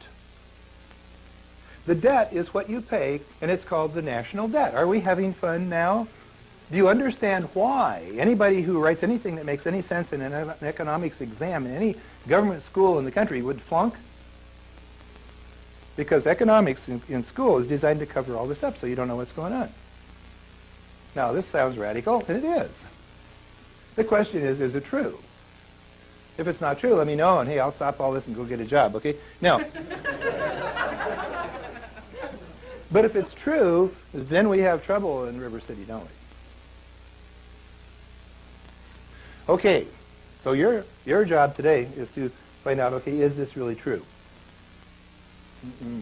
Okay, and we're not asking for any immediate response. It's pretty wild, I'm sure, for many people. All right, we have just described central banking. A central bank is where a foreign bank or a private bank can put a nation in debt. When the nation is in debt, the nation is the poor borrower. Isn't that interesting? And the lender is the ruler. Got the picture? The president reads what he writes. Well, this goes along. It runs pretty well. Medici became very wealthy, became very powerful. They went into all of Europe. Catherine de' Medici ran France, and one of the Medicis went up into the Scandinavian countries. But the family died out in the 1650s because they got a little bit too hung up on money. It seems that they decided no one else could marry in the family except Medicis. And this caused a little genetic problem. And pretty soon their eyes wouldn't go in the same direction. They foamed at the mouth and a few little things like that. And as far as I know, there aren't any Medicis around anymore. I think they all went to bananas, okay? Now, so they just kind of died out. But the history is impeccable. They were the most powerful family that had ever lived on the face of the earth as a result of control through debt. By the way, if you are into the Bible, you'll read the first 5 books of the Bible. One thing is to be avoided at all costs, and that's debt. Never get involved in usury, paying enough interest, okay? Matter of fact, the old Jewish people, they had the Old Testament, they had the year of Jubilee, where all debts were removed every 50 years, no matter how much was owed, and everybody started over, so that the land would never be moved from one family to another, because the land was to be held in perpetuity. That was exactly what our founding fathers gave us in America One. That's why they called it unalienable rights. That means you own that property in perpetuity. Nobody, banks, governments, armies, nobody can take this away from you. Isn't this exciting? Did you know that in Southern California last year more homes were repossessed than were purchased? See, this is America 2. It's the reverse of America 1, isn't it? Everything America 1 gave you, Government 2 is taking away. Got it? And it's your choice which one you want to belong to. We're going to explain that, because this gets to be interesting. All right? So along comes a fellow at 1740 by the name of Meyer Bauer. Very brilliant man. I don't think history is an accident. I think it's made by brilliant men. And he, by the time he was 16, had graduated from school, from college. By the time he was 20, he was the finance minister for the King of Austria. And he thought in his mind, well, the reason the guy is the King of Austria is because he's the one with the gold. This is sometimes referred to as the Golden Rule. All right? And he said now all he'd have to do to be a ruler himself is to get that gold. And so he made some surreptitious loans, some secret loans to Germany through a couple of families in Germany named the Cassel and the Hess households up there, because if the non-German could not loan money to the king. But through these brokers, these German brokers up there, he was able to loan money to King Frederick. And pretty soon King Frederick was in debt to our friend Meyer Bauer. At this point, Meyer Bauer, a couple things happen. First of all, the King of Austria realizes there's no more gold in the treasury, so he goes into self-proclaimed exile in Denmark, where Shakespeare writes in Hamlet, by the way, be sure to see the movie, it's a good one, that there's now something rotten in Denmark. Okay, now, also, the King Frederick would read these speeches, and every time he'd read these speeches, well, he'd be deeper in debt and have more wars. Isn't that interesting? He became a very excellent reader, I should point out, probably one of the best readers in history. He was such a good reader that he is now called Frederick the Great. Okay, because he was a great reader. All right, and whatever Meyer wrote, Fred spoke. And Germany was involved in war after endless war, and all the young-blooded Germans had died all over collecting debts for Meyer. Isn't this exciting? The only thing that was necessary is that the German people must never catch on what Freddie's doing. Oh, Freddie got all this money. I mean, after all, he had this little carriage, you know, little bumper sticker on, you know, shop till you drop. He liked to buy things, you know. And Meyer was always there. How much do you want? Isn't this great? And all he had to do was read speeches. Hey, was this a good deal or what? See, it was only imperative that the people not catch on what was going on. And so for 200 years, the German people were military people, going to war after war, all the young people dying in the battlefields, and what a bunch of nonsense. Got the picture? Notice that's been happening in America for 80 years, too. We go to all these interesting places on the planet, like Vietnam and Iraq, you know, isn't this great? To protect ourselves from all these bad guys. Okay, we'll be getting to that next hour. It gets worse. Okay, now, so then he looks across the channel over here, and lo and behold, here's Prince George over here. Well, George was actually from the House of Hanover, strangely enough. He wasn't really pure German, or pure English. Isn't that interesting? And Meyer goes over there, who, and of course, he had the Merchant Bank of Hamburg over here, and interesting stuff, you see. Here's the world's richest country, the most powerful army in the world, hadn't been defeated for 300 years. And Meyer goes over and wants to know if he needs any help. Well, you know how kings are. They always need more money, don't they? And it wasn't very long until George got in debt to... Oh, I should point out that Meyer, by the way, when he took over Germany, to make sure that the name Bauer, which is a Hungarian name, because they didn't want to know that anybody in Germany was a foreigner, he changed his name to Red Star. Isn't that interesting? Now, you've heard of Meyer Red Star, haven't you? Oh, I'm sorry, the translation is Rothschild. Okay, Meyer Rothschild, or Red Shield, Red Star, okay? You'll notice in all the communist countries they have little red stars. See, well, another existential event. There is no reason, it just happened. Sure. Okay? See, if we understand history, it gets to be pretty interesting because it's all economics, isn't it? Who's got the bucks? Okay? So, George goes over here and he gets in debt. He can't repay the loan. Uh-oh, repo time. So Meyer goes over and says, repo depot, George. And he says, I'm going to have to run the Bank of Germany. By the way, he's still running, or Bank of England. By the way, he's still running the Bank of England. When Meyer went over to run the Bank of England, he never laughed. He's still there. Isn't this interesting? It's the 13 square blocks of downtown London. England is not run from London. as far as the government is concerned, the government's out of Westminster. The Queen lives in Westminster, she's crowned in Westminster, and so forth and so on. The government of England is in Westminster. What's in London is the bank. If the Queen wants to go to London downtown, she can't go in unless she has prior appointment, because that's where her employer lives. And she must bow and curtsy, you see, if she wants to get some more money, because that's how it works. Well, George couldn't pay all the money back to our friend Meyer, okay? So Meyer goes over and he says, well, George, he says, what seems to be the problem here? Why is the world's richest country having a problem paying my debt? And so he says, let's take a look at the books. He goes back and he takes a look at the books, and after a few months he says, George, I noticed some interesting things. Back here in 1620, a bunch of guys took off in the Mayflower, and he says, George, I haven't seen any entries for their rent. He says, where is the rent, George, for the colonies? And George says, well, sir, he says, they don't really think they're colonists. They don't think it is a colony. And so they were a bunch of religious nuts, a bunch of malcontents, and we just said good riddance. And matter of fact, we let everybody out of prison, and they went over and started a thing over there called Georgia. And so the interesting stuff, which is true. And so we just let all these guys out. So then we eased our expenses. We didn't have so many expenses, see. But they would never send us any rent. And he says, well, George, he says, there you have your problem. He says, the solution is that you want them to pay rent. After all, just stop and think, George, if they paid the rent, you could pay your debt.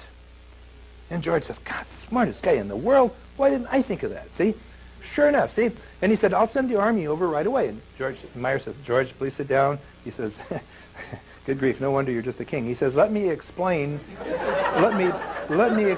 how you repossess a country. He says, armies are not the way you repossess a country. He says, armies only are good for collecting debts. He says, because to repossess a country, they're too expensive, they're hard to control, they're too visible, and they cause a lot of resistance. He says, George, armies are not good. And George said, oh.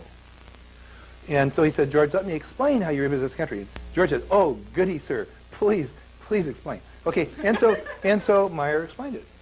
And George, of course, was a very good student, and it wasn't very long. Matter of fact, in the next 5 years, George levied 120 taxes on the colonies. He levied hat taxes, tea taxes, stamp taxes, fur taxes, shoe taxes, leather taxes. Everything was taxed. Isn't that interesting? The way you repossess countries, the way you repossess property is through tax. You want to get somebody's property, you don't beat them over the head, because they'll come back and beat you over the head. That's very messy. You tax them. And they say, oh, here's my property, and they give it to you. We now understand government. All right? So they sent and so meanwhile the George Washington and Thomas Jefferson, these guys are here. Every time they'd wake up, they'd read the morning paper, and there'd be another tax. And they said, good grief, this keeps up, we're going to have to lose our land.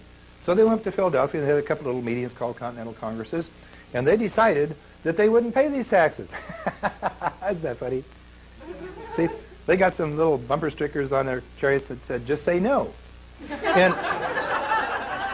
And so as a matter of fact, when the British wanted to tax the tea up in Boston, they went up and they dumped all the tea into the ocean. Well, this was a very significant event, okay? Because now that meant that there was a debt. So over comes the debt collectors. Isn't that interesting? The debt collectors now come over from England. You could always spot debt collectors in those days very easily because they wore red suits. And the Americans had a very novel, imaginative, and creative solution to this problem. They shot them. Well, this was considered sort of a joke, because here was an army that hadn't been defeated for 300 years, coming over in total from Europe, and a bunch of ragtag farmers, because there was only 4% of the people that didn't want to pay their taxes. 96% said, let's pay them.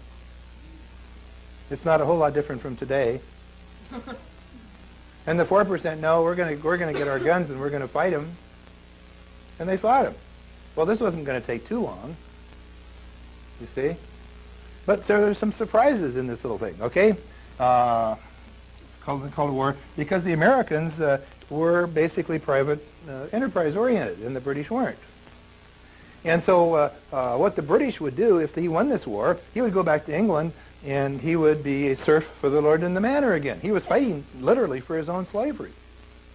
And so the guys over here in America, like Nathan Green, Nathaniel Green, and the Green Mountain Boys, and so forth, all they were real estate guys, okay? And So what they did is they offered a package. They got a little presentation package for these guys. And they said, listen, any British soldier that comes into town on weekends or evenings and produces evidence that he is a deserter will get an immediate title to 160 acres of prime farmland in the Shenandoah and Appalachian Valley. Ever notice that? The whole East Coast from Maine down to Florida is sectioned into 160-acre parcels. It was given to the British Army. And every time General Cornwallis had reveille, there would be another company missing. You've heard the old phrase, suppose they gave a war and nobody came? That happened. It was called Yorktown, 1781. The British did not have enough men show up. Here was the British now, faced with an enemy that had never won a major battle and that was freezing to death in the winters, and it was half naked and barefoot. And now listen, for the first time in 300 years, the British surrender to this enemy. That's a strange thing, isn't it? Why would Cornwallis surrender his sword to Washington? He had no troops, did he? Isn't this fun? Notice, this was not a military victory. It was a real estate transaction. We refer to it as Century 18. Notice how carefully censored this is from any government school course on history. Because this would totally upset Johnny and make him maladjusted. This would not be good. So to protect Johnny, he's not taught this. You do understand that that's for his benefit. See, because what it showed was internal control was more powerful than external control. And whenever that's shown in history, it's not taught. We now know how history textbooks are written. History textbooks are written so that when you go to school for 12 years, you are so mind-numbed with external control that you don't know anything else. And you've now been adjusted. Well, this is interesting. You see, because now these guys went on and they designed a Declaration of Independence. Now, and all this stuff, this is pretty wild. Because they said, listen, we don't want to have any of these problems like they had over in Europe. We don't want to have any of this external control stuff. Is this fun or what? Thomas Jefferson, I believe, is the father of our government. Washington is the father of our country.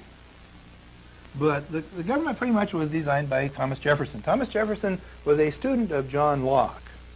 John Locke was an old Presbyterian over in England. And he did a lot of writing on this business of internal control stuff. This is not my idea. Okay? Okay, and what he said was that, well, a lot of this stuff, but he went into Isaiah. Isaiah chapter 22, verse 11, and it said that God is my lawmaker, my judge, and my king. And he says, aha, what Oliver Cromwell had done back in 1640, remember when he took over and cut off the king's head, Charles I, who was James's son, because he wouldn't give up this divine right of kings thing. There wasn't any divine right after he cut his head off. His blood was red, it wasn't blue, and it flowed like everybody's. And nobody came up with this idea of divine right of kings again. That was strictly hogwash that the Stuart kings came up with. You see? But he was executed, the first king in history was ever executed for violating the law. He had violated the Magna Carta. He'd confiscated the noble's property without a jury trial. He'd started what was called a Star Chamber Court, and he had regents and chancellors that he named and so forth. It was sort of like a tax court today. No jury. If you accept that, you've accepted America too. You guys are accepting it every day. See, we're talking about where the cheese really binds here in our next hour, how all this comes together. You see, because there's this big dichotomy going on, two countries running simultaneously in the same place at the same time. Oh boy. And the boys have a problem because they can't implement the external control as long as you know that there's internal control. Oh, you can really make them upset. Okay, now, you can spoil their day. Okay, now, okay, see, where were we? Oh yes, Thomas Jefferson. Okay, so along comes Locke, and he reads in Isaiah that God is my judge, my lawgiver, my king. And he says, aha, because what Oliver Cromwell had done is he said, what you need now are to run along with the king are two houses of parliament.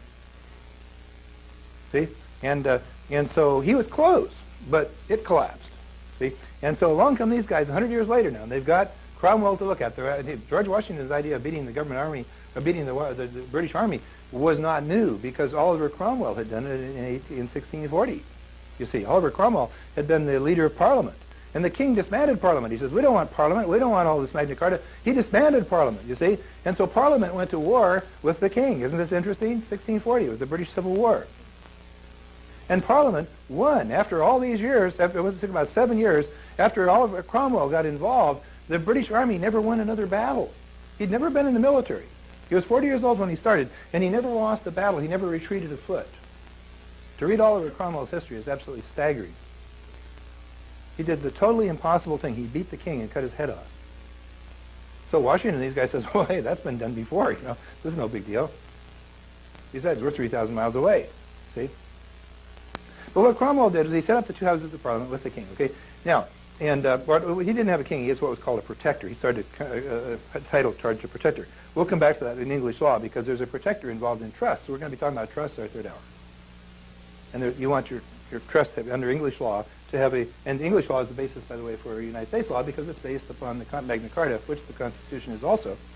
Okay, but anyway, so along comes Thomas Jefferson reading John Locke, and he says, what we need are 3 houses, no king and 3 houses. You see, the executive, legislative, and judicial. Isn't that interesting? Because this all comes out of the Bible. See all this stuff? That's why they couldn't read the Bible? All this power right in one book. It's incredible, right? And so they said, okay, what we'll do is we'll come up with a Declaration of Independence. And the Declaration of Independence says we're endowed by our Creator with these unalienable rights of life, liberty, and property, and they're given to us, okay, the people, and then the government is instituted among men to secure these rights. Isn't that interesting? Now, what made this so interesting, it was exactly upside down from what it all previous history. Just turn this thing around, and you've got everything that happened before. You see? You've got the government telling the people what to do. The rights are somewhere down below. They don't even have any, and the Creator, well, that was something they could pick or choose from, but it didn't have any effect on government. You see the difference? Now, it said there's a natural law. Jefferson in the Declaration talks about a natural law of man, in which by birth he has rights to life, liberty, and property, and the governments don't even have anything to do with it. Matter of fact, governments are there just simply to secure it. Nothing happens to this guy and his property. Well, that's a pretty good purpose for government, isn't it? Too bad it changed in 1913, isn't it? Look at the progress that concept created. It was incredible, you see. So in 1775, we had a war. Okay, in 1776, we have a Declaration of Independence. Okay, in 1787, we have a Constitution. The Constitution simply put the Declaration of Independence into legal form. It was not a popular document because it didn't limit government. So in 1791, we had the Bill of Rights, which limited governments. The first amendment, the first 10 amendments, the first one says that government shall make no law establishing religion or regulating anything thereof. Okay, it can't even regulate a church. Okay, and the Second Amendment says the government can't take away our guns because what do we protect ourselves against? Government. Smoke the guy off the front porch. He doesn't take your property. It's very simple. They can't get the property, they'll get the guns. A lot of truth to that. That's why the big emphasis to register your guns, because that's the next step to getting the property. All right, then you've got, this comes along, and in 1791, unfortunately, they also started a bank. 2/3 of it were the Rothschild Bank of England, loaning money to the colonies because they were so happy with these colonies having defeated the British Army and everything. But you see, there's only 2 dangers that you have to your property. One is an army, and one is a bank. The only way you can lose your property is war or debt. Isn't that interesting? Otherwise, you're securing your property, aren't you? Okay, the government was to make sure that the war and the bank both couldn't take our property. That was the function of government. Oh, boy. Well, in 1791, they went ahead with the bank, but Jefferson didn't like this bank, and he introduced a clause where it had to be renewed in 20 years. So in 1811, the charter for the bank was renewed, or it was up for renewal, and his disciple, James Madison, said, no, we don't want this bank. And they canceled the bank. They actually canceled a central bank. Nobody ever done that before. Just said, no, we don't want it. Isn't that interesting? Let's see now. What happened in 1812? Oh, yes. The Army came back. What a surprise. The Army came back. Yes, okay. What do you know? What do you know? The Army came back, and we had a war. The war was over in 1815 because in 1816 they started another bank. Is that clear? I'm skipping a lot of history. There's a lot of details that are interesting here, but we just don't have time to go into them. Let's see if I can get another blue pen, or are we out of them here? Maybe I'll just write with a black one. I don't like black, but the blue's kind of going on us.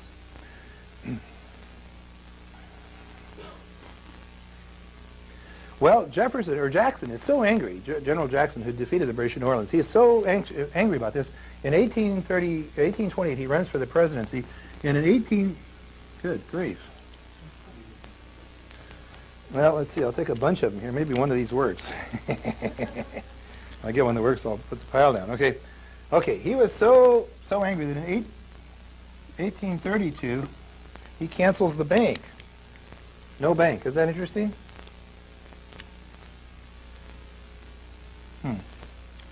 Well, it takes care of that one, those two. Okay, stay tuned. The suspense is incredible. Okay, no bank. Okay. All right. Is there a drugstore in the area? Okay, now.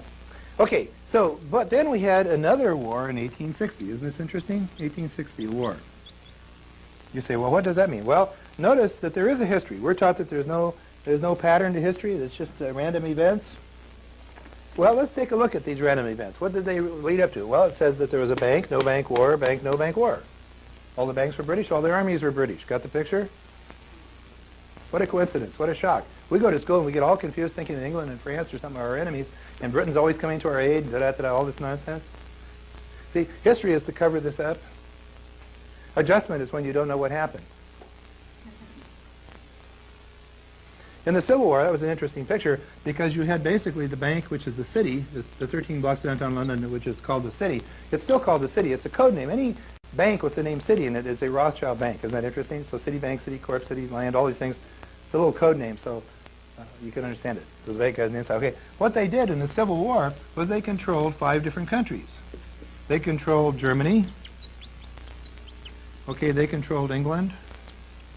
They controlled France through Napoleon, and we don't have time to go into all that. The Napoleonic Wars are real interesting. Italy and Austria. Okay, the banks were in all of these places. Matter of fact, if you see Germany is here, England's over here, Paris is down here, Italy's over here, Austria's over here. If you draw a lines to all of the central banks in Europe, it forms a red star. Go home on your European map and draw it. It's real interesting. Okay?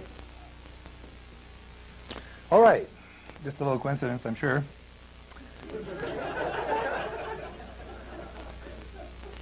George Catlin Marshall was a big hero in 1940 because he designed our headquarters for our armed services. And it's a place east of Washington, D.C., and it's called a Pentagon. And we have a star in this country, don't we? This is fun. George was really a great guy. We'll get into George maybe a little bit later if we have time. Okay, notice there are 2 countries missing in the Civil War, the United States and Russia.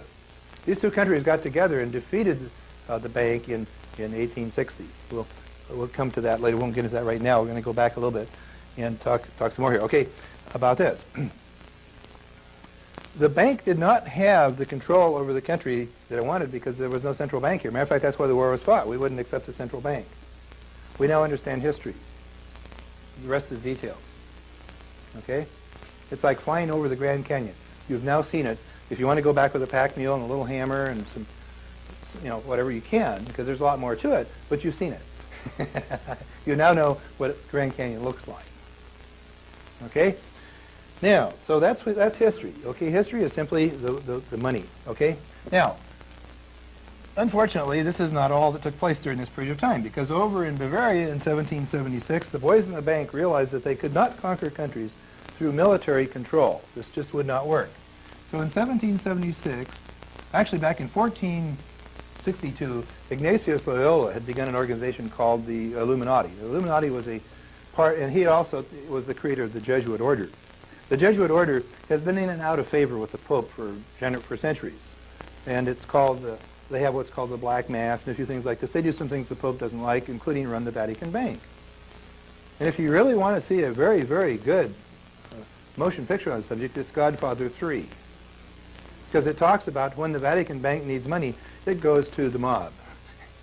Now, what happens with the mob? Well, it has a guy that has a chair now on the bank, doesn't it? See, and what happens? So forth and so on. Because it's an interesting intermixture of bank and or church and non-church play. Okay. And by the way, there was a fellow came over by the name of Giannini, A.P. Giannini, back around the turn of the century, And he started a bank over here. Does anybody know what the name of the bank was? Bank of Italy.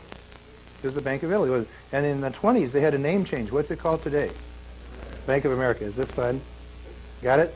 See, the boys are still playing, aren't they? Okay. It is not as strong as a bank as it used to be, because a couple of years ago, until Clausen came back from his meeting with the Trilateral, his chair on the Trilateral Commission and so forth, the bank was going into debt. You remember that? They were almost broke here about 4 years ago. And now they're back on the track, okay? It seems that the Federal Reserve Bank can get guarantees from the government on its loan to foreign governments, and the Bank of America couldn't. There was something going on. Clausen comes back, and now Bank of America, our government will guarantee their loans. See? It's under new management. Okay? So now we understand banking, we understand war. So hey, we're making some progress, serious progress. All right, we had an organization here. They infiltrated this Illuminati in 11. This was your bank guys, and they created a fellow named Adam Weishaupt here, and they put it under basically the control of the bank. It went ahead and infiltrated the Masonic order in Paris, the Grand Orient Lodge, and so forth. They tried to infiltrate the Scottish Rite movement in England, and there was a fellow by the name of John Robeson who was so upset with this, he wrote a book called Proofs of a Conspiracy and blew the Illuminati away. He was the top Scottish Rite master in England at the time, and he wrote a book, just an excellent book. And if you have time for all these books, that's fine. You know, it took me 10 years to read them all, but I'm sure glad I did. All right, but at any rate, they tried to infiltrate England, and that didn't happen right away as far as that was concerned. But what they did was they created what was called the League of the Just Men.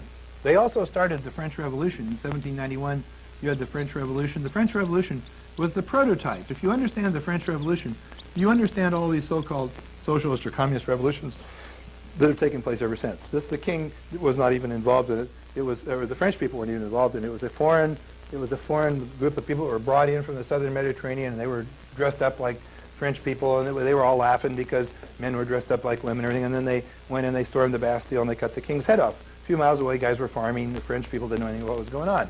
We're taught in history this was the French people rising up against their king. The king simply would not have a bank. After the French Revolution, France had a bank.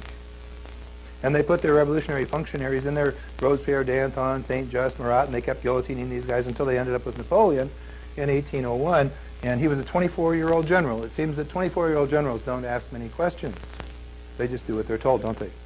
He went ahead and conquered Italy and Austria, put them under the Rothschild influence. Of course, then he came back, wanted to be king of France, and he was exiled in England because they didn't want him king of France.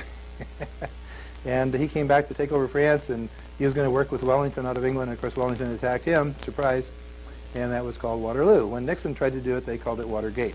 Okay, so anyway, you see, you don't go back on the boys when you start playing their game. You just don't do it. It's considered bad. They own you if you play ball with them. And the revolution always eats its own, as we can see with our Senator Cranston, who now has some serious problems and can't run for re-election again. He's out of favor with the bank. Okay, and of course we can go to the savings and loans, and all it is putting them under the Federal Reserve System because they weren't, you see. Anytime there's a problem, well, our taxes take care of it, and the boys go under the control of the Red Star. Is this fun or what? Okay, now we understand federal savings and loans. Hey, we're moving. Okay, now 1791. Okay, in 1812 they created an organization called the League of the Just Men after Saint Just, one of the conspirators up here, and their plan was to come up with a program that would have people all over the world voluntarily give up their property to the bank. And this, of course, took some serious thinking. This took many, many years of talking and planning and so forth. And finally, by 1832, there was a fellow in the United States in New York by the name of Clinton Roosevelt. Clinton Roosevelt came up with a plan that he thought would enable this bank to control all the property in the world. And he put it in a little booklet, and he mailed it over to the Bank of England.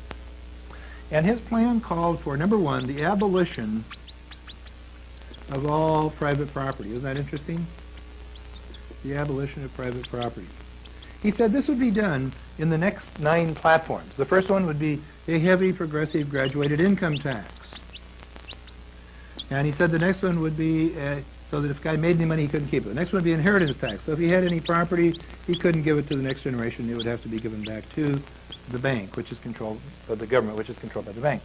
The fourth platform was a confiscation of all property of rebels. A rebel was identified as anyone who doesn't pay the first two taxes. You've heard of tax rebel? It's not a new term, is it? You see? Okay, the fifth platform was that there would be a central bank. In other words, the boys would have to go in and print the money. It wouldn't be printed from inside the country. And to spare you the agony, I'll just go down to the 10th platform, that the government would run all schools. Isn't that interesting? That was the platform, okay? It was sent over there, and there was a fellow named Engels, who was the head of the Rothschild Bank in Vienna, in Austria, and he had a son by the name of Frederick, and so they said, well, look, we'll have this guy write this up, introduce it in England, and we'll call it the Communist Manifesto. Isn't that interesting? So the bank produced their document to confiscate all land, and they said, first of all, it has to look like it's not a bank. So they said, okay, we want to make it look like it's a popular movement, okay? But they said, well, it still doesn't look like a popular movement because this guy's the banker's kid. And they said, aha, what we need is some guy that can put this over. So in 1867, the first manuscript that ever came along with Karl Marx's name on it. Isn't that interesting? And now Karl Marx is credited with having written the document. He wrote that document about as much as he wrote the LA phone book. Okay? He just simply put his name on because they needed a diversion. They needed a distraction to show that this was not a bank repossessing property. This was actually a hippie movement, if you will, of people that just wanted to own everything in common. Oh, really? Interesting. All right. From 1867 until 1913, every year the income tax was introduced in the United States. And every year it failed. 66 years go by. Every year, income tax failed, income tax failed, income tax failed. Finally, the Supreme Court in 1895 said, look, even if the income tax passes in the United States, it can't pass because it's a direct tax. See, what happened here was back in the days of our founding times here, our fathers in their wisdom did some interesting things. And they said that they realized that they had, 13 separate countries over here. They had Connecticut, Vermont, Rhode Island, Virginia, Delaware, New York, and Ring. And so, historically, these countries would have problems if they didn't have some type of a central government here to stop the smuggling, to make sure there were no trade embargoes, and so forth. So they realized that there had to be some regulation from inside. Now, the problem is they did not want this government to be the sovereign. They said, we want the sovereign up here, okay? We want the sovereign, or the ruler, as Solomon says, to be the citizens in the states. Now, how could you make it so that the government now, in other words, if this were the citizens, how could you make it so that the government was the servant? And this is the kind of government they gave us. And they said, okay, what we have to do is make sure that the servant cannot tax a master. So that's one of the conditions, that the servant cannot tax the master. And they said, well, how are we going to fund this government? And they said, aha, it's going to be an indirect tax or a transactional tax, and you can tax transactions such as business and sales. But you can't tax a master in his income or his property. Isn't that interesting? And so they had written in the Constitution that they could tax on excise, imposts, tariffs, duties, and these things. They're enumerated. What is a legal tax, you see? Notice income tax is not there. We're up to 1913 or up to 1912, income tax doesn't show up, okay? And so when the Supreme Court come along and said, look, you guys are trying to pass a tax from the master on, from the servant on the master, and even if you did it, the Supreme Court's going to throw it out. So back to the drawing board. These guys were busy, busy, busy, because, hey, there's nothing more profitable than running a country like the United States. So they had plenty of time, plenty of money to put this together. So they said, what we need to do then is change the Constitution. We have to change that aspect so it's okay for the servant to tax his master. They introduced it in 1913 as the 16th Amendment. They couldn't get anybody hardly to do it. They finally passed it through 4 state legislatures, but they had control by that time of the school system, and they had control of the news media, so nobody knew it. There's a book out called The Law That Never Was by William Benson. William Benson has been imprisoned. He's been given drugs. He's been brutally tortured in an Illinois prison. Probably, I don't know if he's still alive or not.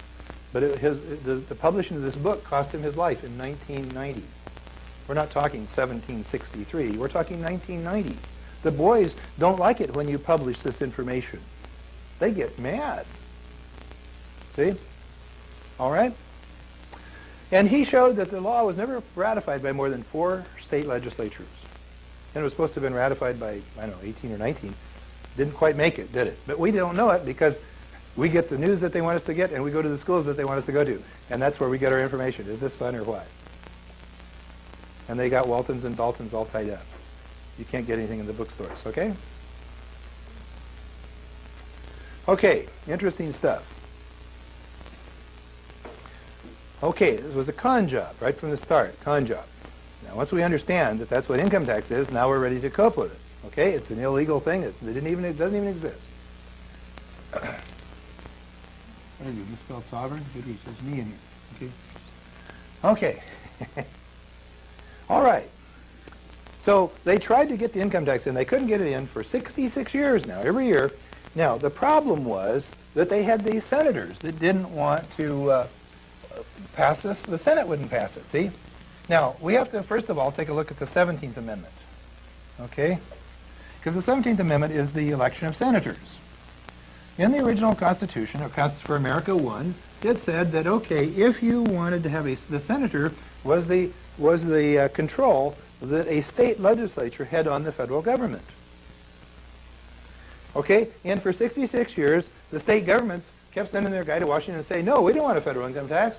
Why would Louisiana or why would Ohio want a federal income tax? So they kept blowing this thing out of the water, you see. And so they said, okay, what we have to do is change the representation of the Senate.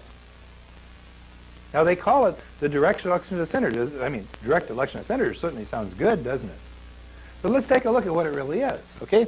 My dad, wise that he was, when I was in high school and I got my first job, he says, I'd like to explain something to you. He says, this is a paycheck.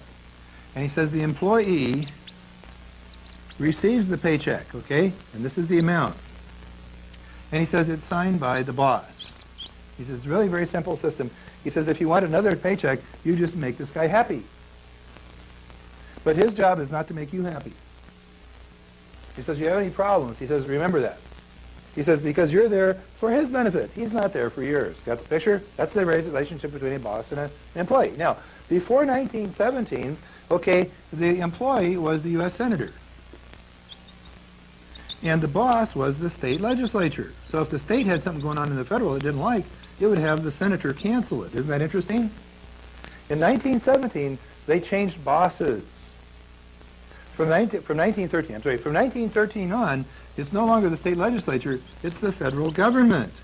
The senator no longer represents the state government, he represents the federal government. That's why when you write your state senator like Red Cranston, we call him Red Cranston because that's not his color of his hair, but that's the color of his voting record. Okay, what happens here is that he always explains to you why he votes the way you don't want him to vote. He never really says, oh yes, that's the way I should do it. He has not voted for the benefit of California. He's voted for the benefit of the central bank ever since he's been there. He knows where the bread's buttered. And the state for the last 80 years has had no representation at all. It's totally powerless. Isn't that interesting? You see, this had to happen before they could get an income tax. The second thing they did was they had to change the 16th Amendment, which said, okay, now you can have a direct tax. Now it's okay for the servant to tax his master. Well, if the servant can tax his master, you've just had a role reversal, haven't you? You've just had a change of master, that's all. That's interesting, isn't it? See, that's like the old Aesop's fable about the donkey, that the guy was going off and he's leaving the donkey, he was selling the farm and left the donkey, and he says, well, I suppose you're glad to get rid of me, huh? And the donkey says, well, it doesn't make any difference. Change of ownership doesn't mean freedom. See, isn't that interesting? We just had a change of ownership, didn't we? All right? So these two things happened along with a third thing in 1913. Very bad year. Very bad year. They introduced the Federal Reserve System. The Federal Reserve System is simply a central bank. And now the United States government will go into debt to private individuals unnamed and unknown. Well, there was a book written called Secrets of the Federal Reserve back in the 50s by a fellow named Eustace Mullins, probably the finest book on the market as to the Federal Reserve System. Mullins went in and he found out who owned the Federal Reserve System. I won't go into a big long story on it. It was interesting. But the Federal Reserve System is 52% owned by the Rothschild Bank. Isn't that interesting? Out of London. I guess we'll start again. I wonder if they got other colors. What do we got here? We'll try a couple more here. Let's see what we got. We got green and red. Let's try that. Okay. Okay, that's 50. Now, meanwhile, you have some other things here. Here's 52% that's owned by, or sorry, 24%, excuse me. 24%. There's got more red ones here too. Okay, 24% owned by by people in the United States, and it's 24% owned by people in Europe. Okay, according to Mullins, okay, there are 4 families that own property that own part of the United States. This is the Goldman Sachs Bank. These are banking families. They're not physical families, but they call themselves banking families. The Goldman Sachs Bank. You've got the Lehman Brothers Bank. You've got the Kuhn Loeb Bank, and you've got the Rockefeller Brothers. Now, over in Europe, you've got 3 families. Okay, you have the Ferrars, I forget what this E-R-E-R or R-E-R-E. Anyway, Ferrars brothers. You've got the Moses Israel Seif out of Rome. This is France. This is Italy. And then out of Hamburg in Germany, you have the Warburg brothers. Isn't that interesting? Germany. Okay. And the Netherlands. Okay, this is the stock ownership of the Federal Reserve System. That's who the owners are. Now, we often get some information that, for example, the Rockefellers are dirty guys and bad guys, and that they really are causing problems in this country. And let's take a look at that. See, the Rockefellers own approximately, I would say, 6%. All these guys own about 6%, something like this. These guys own about 8%, according to my calculations. And this guy owns 52%. Okay, ready? Here's the biggie question. Okay, ready? Question of the day. Who makes the decisions? Interesting, isn't it?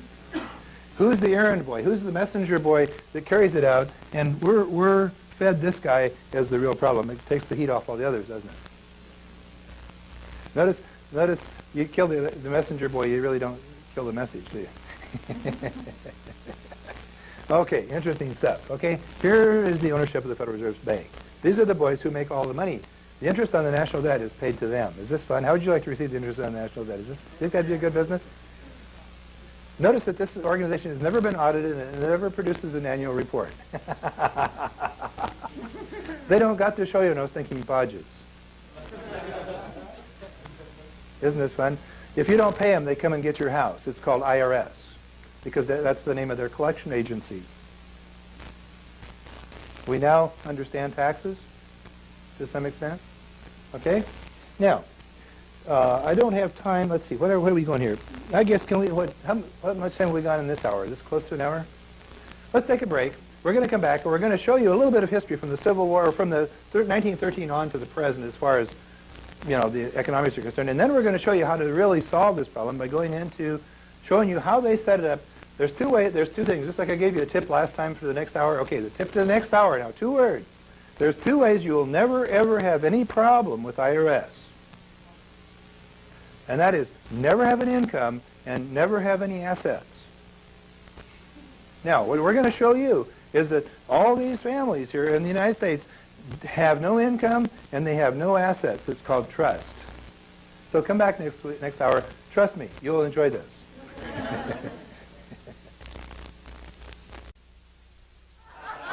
All right, so what?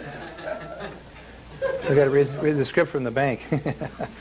Okay, so what we had, you guys are going to get tired of hearing this.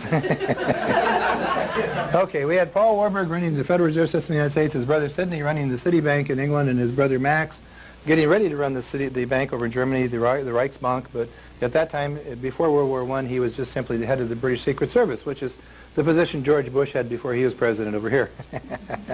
Well, moving right along. Okay, we find that there's a connection between the intelligence services and the banks because it's imperative that the bank be able to run the government. It runs it through these intelligence services. If you want to read Spycatcher, an excellent book by Peter, gosh, what's his name now? I can't think of his name. Peter Wright, okay, who is the number 2 man in British intelligence, MI5, for 14 years. Wrote a book and said that his key contact during that period of time was a fellow named Victor Rothschild, and that all of the the knowledge that MI5 would develop instantly went to the KGB in Russia. He couldn't figure out how that happened because all he told was Victor Rothschild. And he was banned. He can't even come back to England. His pension was stolen. The Queen has a warrant for his arrest, and he's in Australia or something now.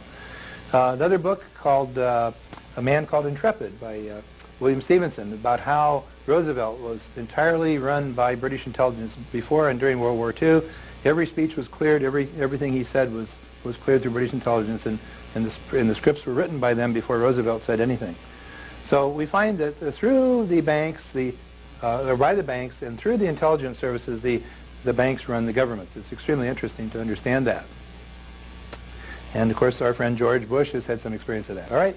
Now, and so I don't want to overlook that point. George is one of the boys. Okay?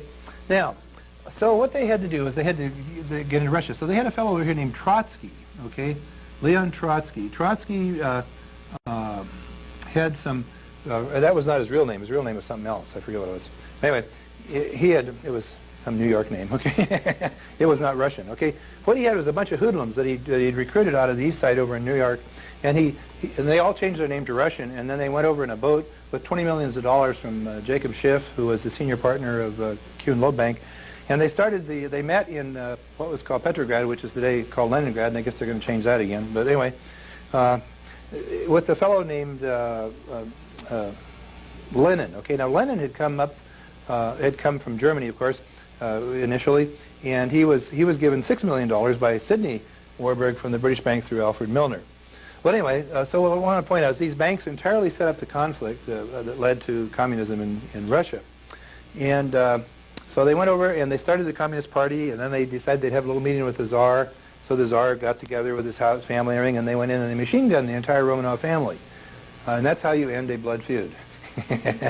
No problem. From then on, they had a red star in Russia, and the Rothschild flew from the mast, and it's been there ever since. All right, and the United States completely supported that with our tax money, because the taxes started in 1913, and they couldn't start world communism until 4 years later. Somebody had to pay for it, you see, because communism is a defunct form of government. It can't produce anything. It is a parasite, and it's an interesting thing if you're into parasitology. A parasite has two things that he has to do. He has to make the host think that he's necessary, you see, and then also he has to make the host ill. He has to make the host sick, so the host is unable to dislodge him. And next hour we'll talk about the AMA, okay, and things like that. Okay, because we see that the food industry in this country and the water industry is not here to make us well, is it? A sick host is always easier to control. The parasite requires his host to be ill. And so we run around with all these things, with Anacin constantly being advertised on TV and all this garbage. And we're just, health is something we're really not into until some guys, I guess in LA are, but that's about it. The rest of the world isn't too interested. It's back to the meat and potatoes and fluoridation. All right. I mean, it does kill germs. It also kills rats. Okay. So you'll have good teeth on your skeleton. Okay. Nothing wrong with that. Okay. Who wants to die with bad teeth? Okay. So we have Trotsky went over and started this whole nonsense over there. And so we find that, of course, it was set up the entire thing in Russia and so forth. I just wanted to show you how the banking sets all this up. Like we can go into lots of details. There's at the end of the program here, I think Guy is going to go into some of the books that are available. The best books that I know of, the three best books that I'd recommend reading are, number one, The Unseen Hand by Ralph Epperson. It gives you a great panorama. See, it's necessary before you get into the specifics to see the whole panorama, just to know what part of this canyon are you in now, when you read some little specific item, okay? Then the next book I would recommend reading would be Secrets of the Federal Reserve by Eustace Mullins. And then there's a little pamphlet back there called Billions for the Bankers. It only takes a few minutes to read it. Kind of gives you a quick picture. If you just have a little bit of time, the Unseen Hand will take you a long time to read. But it's very profitable reading. You'll understand a lot more after you finish it. Then there's about 200 other books that we have in a book list that once you read those, then you kind of have the overview. You can see what area you're interested in and go for it. Different people are interested in different areas, And so that's kind of what I would say for an overview. Okay, then of course we had World War I, and then we had World War II. When World War I, of course, got Russia into the communist fold and put all the Eastern banks, which were not too subservient to the Rothschild. That was the result of World War II. was we went in and we gave all the Eastern European countries to the Rothschild Bank after World War II, and the United States comes back. The United States now has a function. If you go back to, it's interesting, if you really go back into the roots of this thing, you go back into the Talmud, which was written in Babylon, strangely enough, in the year 1040. I don't know if there's a coincidence there or if that's just another plan. Okay? But anyway, and it says that, of course, the Gentiles, which are your non-Jewish people, were just dogs. They're just the slaves and so forth, and they're to work for their master. And I have dogs. I have a German Shepherd, very nice dog, and he goes with me everywhere. And his job is to protect his master, and he does a good job. The job of the United States now is to protect its master. So wherever its master has problem, whether it's Iran, Vietnam, or Korea, wherever, we go there and protect our master. Isn't that interesting? Our master is the Federal Reserve System. The United States is the colonial army for the Bank of London. And we've been the colonial army for the Bank of London since 1913. If you don't understand our foreign policy, it's because you don't understand banking. You see, the policy isn't really all that foreign. It's actually bank policy. It's not foreign policy, and we go wherever the bank wants us to go. So wherever the boys with the bank have a little need, well, then our boys go and we die and we bleed for that need. Now we understand the military. It's too bad. The reason that we're talking about it is because maybe if more people know something about it, we can solve the problem. Okay? Now, so that's, now that we discussed the military, we discussed World War I, we discussed World War II, Korea, Vietnam, so forth. Somebody is making some money, or it simply doesn't happen. Okay, now, so what we see was that in 1913 a switch was made. We switched from the Constitution to the Manifesto. Your senators here, your congressmen, some of them are exceptions, of course, have generally voted entirely for the Manifesto. They will not make any decision accidentally in favor of the Constitution at any time. Okay? And so it's important that we understand this, because we want to know which country our representative is representing us to. You see, because if he's representing us to America too, well, there isn't much point. And if he's not representing us to America 1, and he doesn't know anything about it, then we should either tell him or get somebody in who does know something about it, because that's where the solution comes also. But it comes from within us. The solution doesn't come from out there, and it doesn't come from them. It comes from you, and it comes from me. And it's tremendous, this power, you see. It's tremendous power. This is the power which enables David to kill Goliath. This is the ultimate solution to all problems. As soon as you can do it, then you'll take care of it. Reminds me of the Aesop fable of the sparrows that were in the field.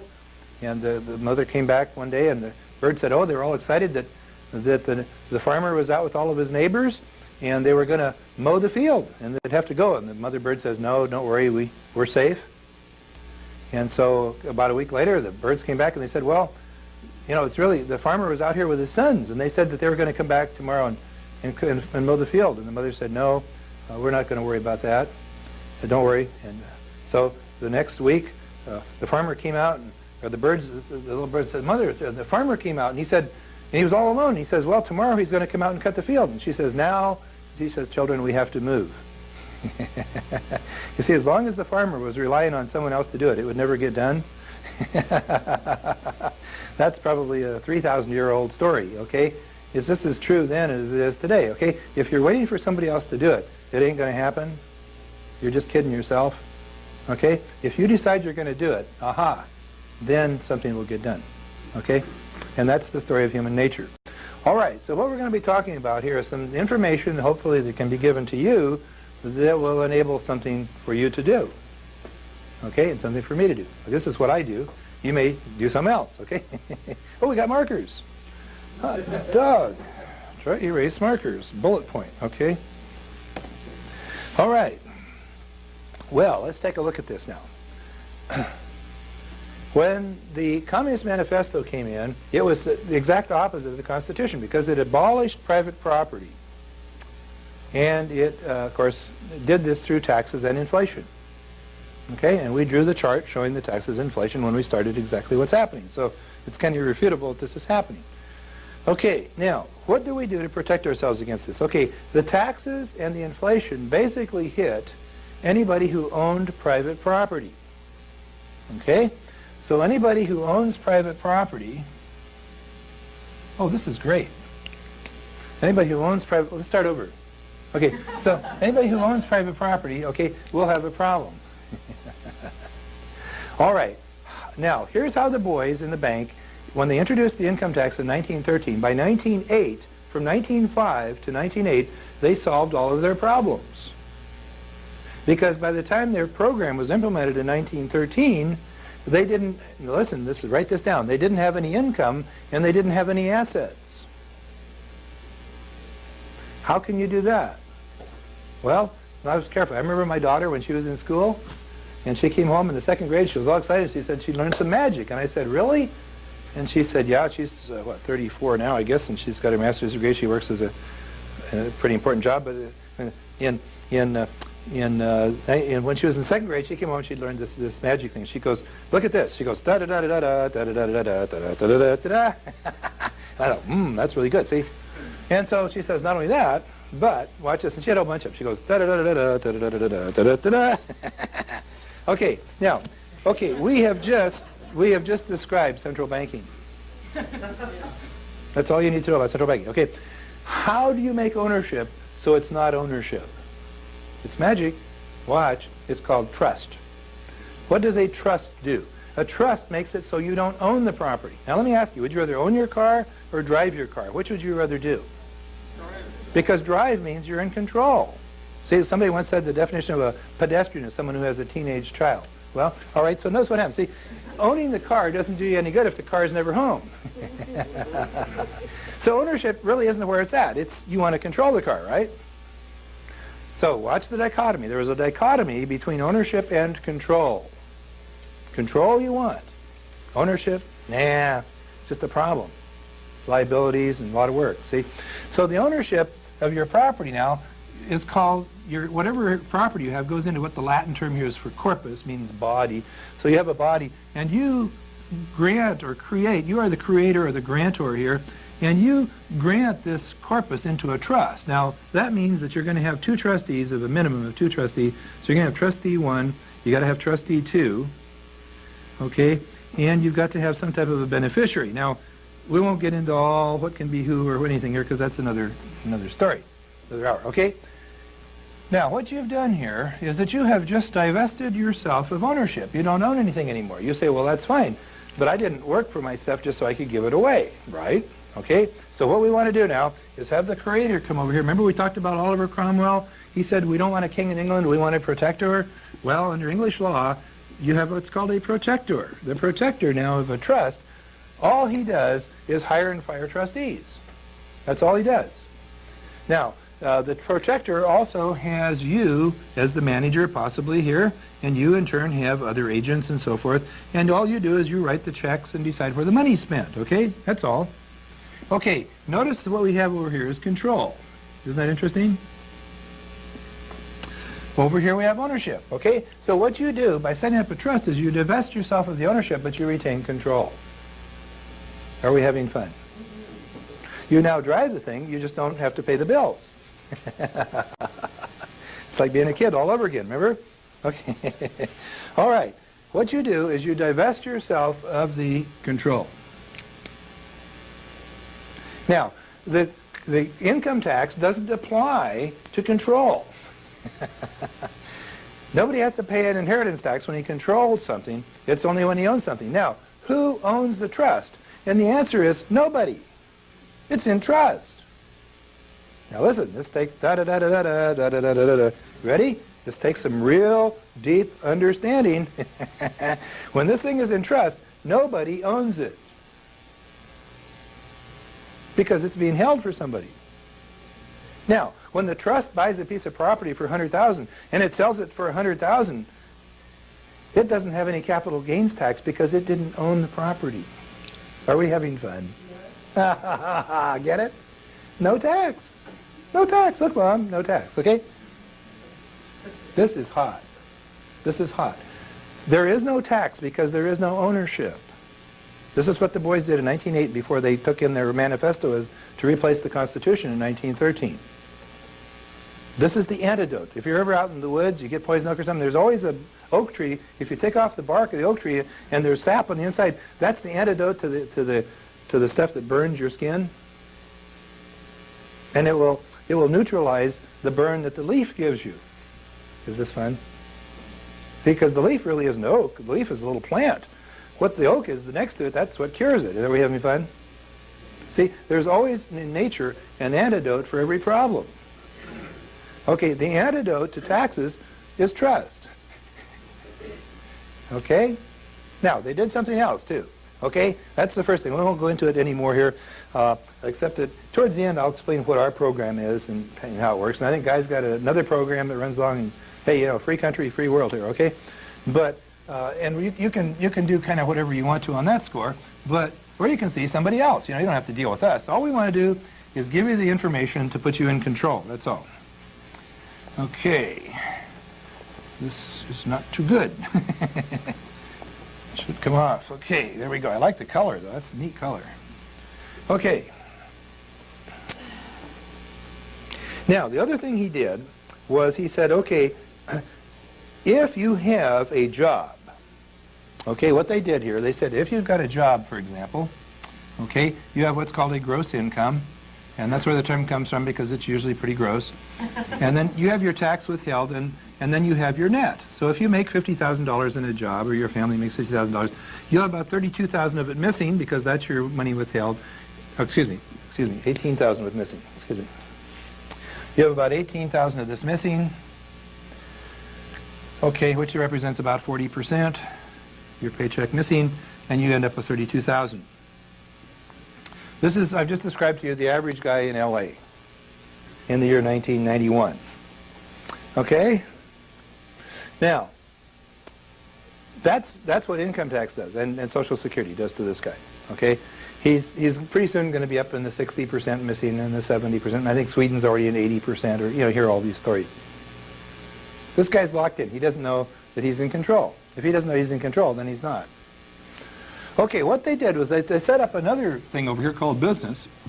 This is important because this is what got business to back the income tax in 1913 after it wouldn't back it for 66 years. Why would business back it?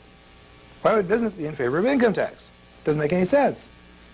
Aha, unless we know more.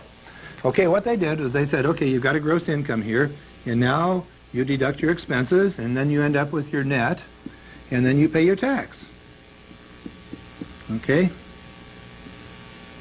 And the flow goes something like that. Okay, notice there is one big difference between a business and a job, isn't there? And that is an extra box. One has 4 boxes and one has 3 boxes. This is a test. Okay, now, if the businessman, what's the value of the box? Well, if the businessman makes $50,000, on paper he will spend $50,000, won't he? That is not hard. You don't have to lose the money. You just trade it from cash to some property or some type of an asset, and the transfer of property from one form to another is a deduction, isn't it? You don't have to lose it. Just transfer it. Donald Trump, the kind of idea, he's got this divorce coming, so he's transferring out. The poor guy's broke. You see, all of a sudden, okay. See, he didn't lose his property. He's transferring it, isn't he? He's not stupid. He's just having a divorce. Okay, now. Okay, now his net, so the net here is 0, and the tax is 0, isn't it? Now, which group would you rather be in? Take your time. Okay, see, notice what we're learning here. Okay, this guy not only can keep all his money, he gets to spend it, and he pays no tax. This guy only gets 60% of it, and he's taxed on 100% of it. Look at it, he's taxed on money he doesn't even get. But he thinks this is a great deal because he's been to school and he's adjusted. What does that mean? That means that his employer takes out $20,000, you see, and when he files his tax, he's only got $18,000 to pay, and Joe Lunchbucket gets a $2,000 refund. Is he happy? Oh, ecstatic. That is a week in Hawaii with his wife. And he's happy. He can hardly wait till next year. So if you go to the mall with your little clipboard and you ask people if they've got tax problems, you're going to find out they're going to say, oh, no, last year we got some back. That is adjustment. That's totally adjusted. Okay? Now, what it takes to illustrate this is a story I think I read in the paper one time about a fellow back in Tennessee who had gone hunting. He had been hunting and he'd got lost. It was in the fall, the year was beginning to snow, and he couldn't find his way home. He couldn't find anything to eat. He couldn't find water. He was in terrible shape. So at the end of the 4th day, as this account went in the newspaper, he cut off his dog's tail and he made soup.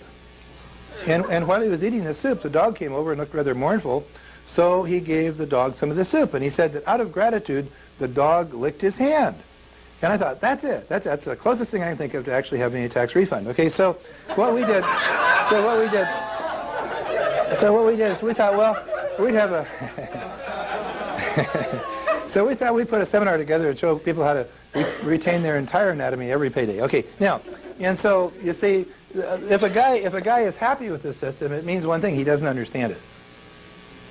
Either that or he's got a degree. Okay. Now, so what we found here was that that the average guy gets up and leaves his house here. He leaves his home at point A in the morning, and he drives to point B, which is his work, and then at 4:30 he comes back again. Ever notice this?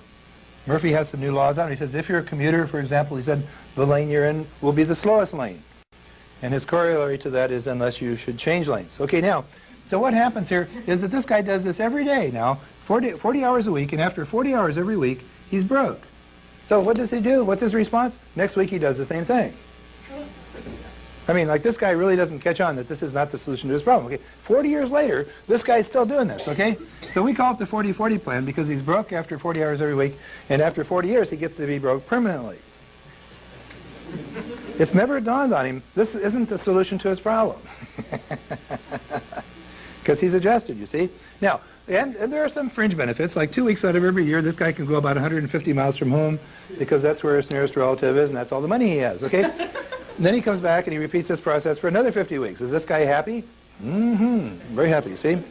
So we thought, well, how could we explain it? So we got, some people call this the rat race, So we thought, well, we'll get some hamsters, put them in there, see what happens. So we did some surveys, and we found it's an interesting thing, that if we put a hamster in a cage, he does exactly the same thing. He runs around in his little wheel. So the only difference we discovered, by the way, was we found if we ever let this little guy out for 2 weeks, he never came back. And so we thought,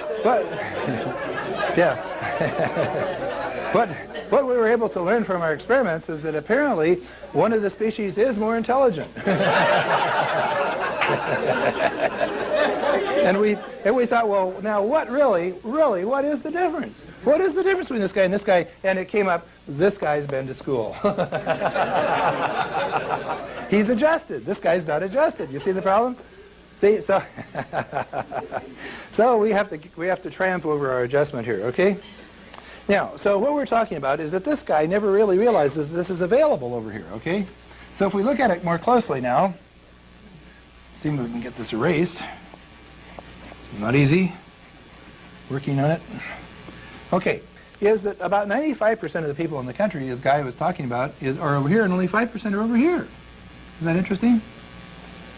See, because only 5% of the people know about this. You see, I have a lot of fun with trust. See, because every time you present a trust somebody, this guy's going to go, well, if you can do this, how come everybody doesn't do it? And I'll say, that's a very good, being a salesman, don't you? That's an excellent question, sir. That's an excellent question, sir. Tell me, why didn't you do this last week? And he says, I didn't know about it. He says, you just answered your own question. You just answered your own question. Nobody knows about it. See, and that's the answer. Because in all of the schooling, in all of the news media, in all of the publications, this is never mentioned because the Federal Reserve System doesn't like it. Got it? And if it doesn't like it, you don't see it. But aren't you glad we don't have censorship in this country? Whew. Oh boy, you see? This thing is run entirely for the benefit of our lender. This is not good for the lender, and that's why you don't learn it. Now, how we get out of this thing is we learn some things. Is this fun? We learn some things, Now, remember Paul Warburg back there? He said, well, we're going to set up two kinds of people, guys with business, guys with jobs. What he did was he designed two kinds of forms. So we're learning that there's two kinds of people. There's a business and there is a job. Now, what is the difference, basically? Well, let's take a look at this. First of all, we're going to define what a business is. And I like to be very basic in my definitions. It reminds me of the football coach. Every spring practice, the first thing he would do every spring practice out in the field, he'd hold up a football. And he'd say, gentlemen, this is a football. And finally, one guy showed up in the last row, and he said, hold it, coach. He said, not so fast. Okay, so we're gonna try not to go too fast this morning. Okay. Okay, what is a business? Okay, now I'm going to spare you the agony of my opinions. I'm not even going to read what Webster says because we don't care. Here's what the Congress tells us a business is because it writes the IRS, the Internal Revenue Code, the IRC. See, notice this, Internal Revenue Code equals law. Okay, it's written by Congress. It's important to understand these things. IRS represents an interpretation. Okay? And it's called regulation. Get the difference? That's what they think the law says, but they're not sure because it hasn't been to court yet. They don't want their definitions to go to court because it may change. Because they make most of their money down here. They don't make it up here. Now, the reason that okay, you've heard of tax attorneys. You can't even find them in the yellow page. What are tax attorneys? Well, tax attorneys work for corporations. And they tell the president how to operate up here. You don't want to work by IRS opinion. You're going to come out on the short end of the stick, aren't you? But yet all we ever see in H&R Block classes, we call it preparation H&R, okay, and all these things, all you hear is that they teach this. They're really not teaching this. You see? Now, in order to be free, you got to know what the truth is. That's what Jesus said. Shall know the truth, truth to make you free, okay? You didn't know he was talking about IRS, did you? Okay? Now, so what happens here is he was way ahead of his time. Okay, so what happens here is that, yes, we have to go back to the source. We have to see what in the world are these definitions, because we know what Orwell says, that, you know, a definition benefits the powers that be. Remember, if you print the money, it's called counterfeiting, and if the bank prints it, it's called inflation. See, the definition is not what's being done, it's who's doing it. Oh boy, he calls this doublespeak or doublethink. See, and he was a dyed-in-the-wool communist or a socialist, okay? And he said, now listen, it's important where Orwell's coming from because he's not a very positive type of guy. He said on his deathbed that the history of man, or the future of man, because he didn't believe there's any solution to this, the history of man under socialism is a man's face with a boot on it. And that's what we have to look forward to. That's what he had to look forward to. Well, thankfully, he didn't know everything, okay? Because I don't think he'd ever read the Bible, okay? But, you see, that's what you look at when you just look at what IRS says. Because that's exactly what they're talking about, okay? We're going to go to the law. And we're going to talk about the difference here between the two later on here. Okay, remember, the regulation is just simply their interpretation. Well, I can actually print a regulation and go and say, here's what my regulation says. It'd be just as good as theirs, wouldn't it? Because neither one of them went through Congress. Get it? Now, the world is living under this interpretation, and it's wrong. And most of the time, it's wrong. Okay? So, going under the law now, the law says that a business is any endeavor that has a profit motive and economic activity. Well, what does that mean? Well, that means that you're trying to make money, and you either spent some money or you made some money or both. Well, that's not too hard. Now, the regulation comes along. Now, what they're saying now in the regulation are the things like you have to make a profit 3 out of 5 years. Well, notice the law doesn't say that. And as a result, we see some interesting things. Lockheed, for example, hasn't made a net profit since 1938. IRS has not declared it a hobby. See, you say, how can that be? Well, they have a tax department, and they know what they operate under the America 1, which is the law. America 2 is the regulation. Get the picture? Which country do you want to belong to? It's up to you. The control comes from within you, but the education system is designed to make it so you don't have the option, because if you don't ever hear of anything, you don't have the option. A guy named Perry once said it's impossible to be ignorant and free at the same time. Because if you don't know what the options are, you can't be free.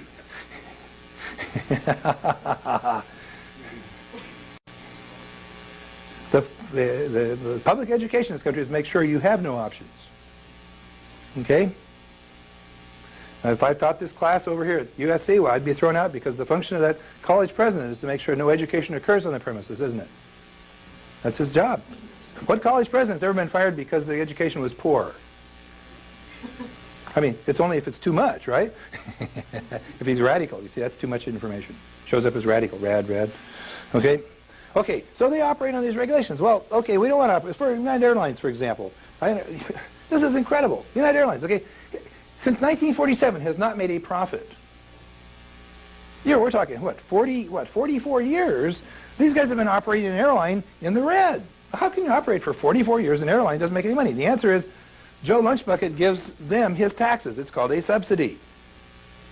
Well, you'd think these guys were friendly, wouldn't you? Okay, so notice what we're learning here. See, these guys have been running this airline on other people's money. Well, hey, it's called taxes, you see? Now, here's the thing. I flew down yesterday on Pan Am. Pan Am's an interesting airline. Pan Am, now listen, is being bought by United. Now, how can a company that hasn't made any money for 4 years buy another airline? Some things they didn't teach us at Harvard, huh? Get the picture? These boys don't ever operate at a profit. That's the last thing you ever want to do. Isn't that fun? Got it? Okay, because if they got a profit, they simply buy another airline. Whoops, in the red again. Well, more subsidies. See? And this is where our money goes. This is incredible. Okay, now, profit motive economic activity. All right, let's take a look at this now, because there's two forms. One for the guy with the business and one for the guy with the job. Because these forms were invented by Paul Warburg. If you take a look at the first form in 1913, it's totally intelligible. You can recognize it instantly because it looks so much like the form in 1990s. And also the form in the 2000s. And the form in 2003, when all private property will be confiscated except for the 5%. Because that's what it's coming down to. You got your choice. Which boat you want to ride on? You want the Titanic or you want the life raft? Titanic's a lot more popular, more people on it. Okay. Do not be in the band, because they played Nearer My God to Thee as the ship sank. Okay. Okay. Now, what happens here? Okay, you had a form called 1040.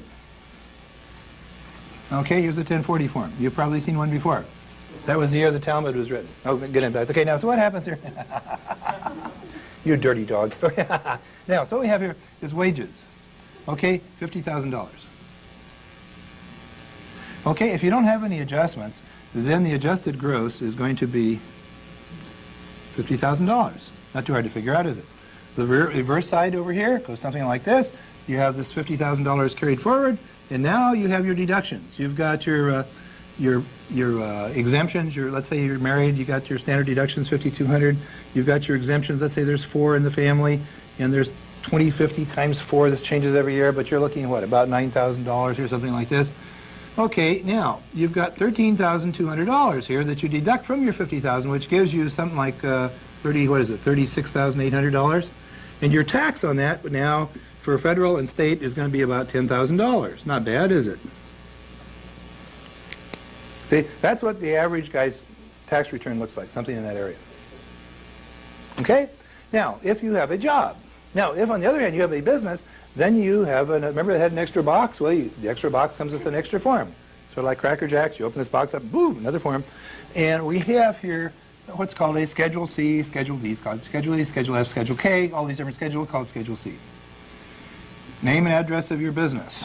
It doesn't take long for this pen to run out. I think what these pens need to do is sit upright. That would be better. I think there's ink in, it's just at the other end. Now, so we have here income. Okay, here's the income that this business makes. And it has expenses, doesn't it? You have expenses. And we have net. So let's assume you start a business and you actually make $3,000. How much money could you spend? Well, you had the $3,000 from your business you could spend, and theoretically you had the $50,000 from your job you could spend, right? Because they work together.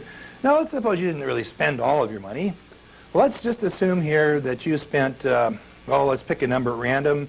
Let's say you spent $39,800. And you subtract your 3 from that, and it's $36,800, isn't it? You had a loss. Is that right? Something like that? Is that right? No, something like that.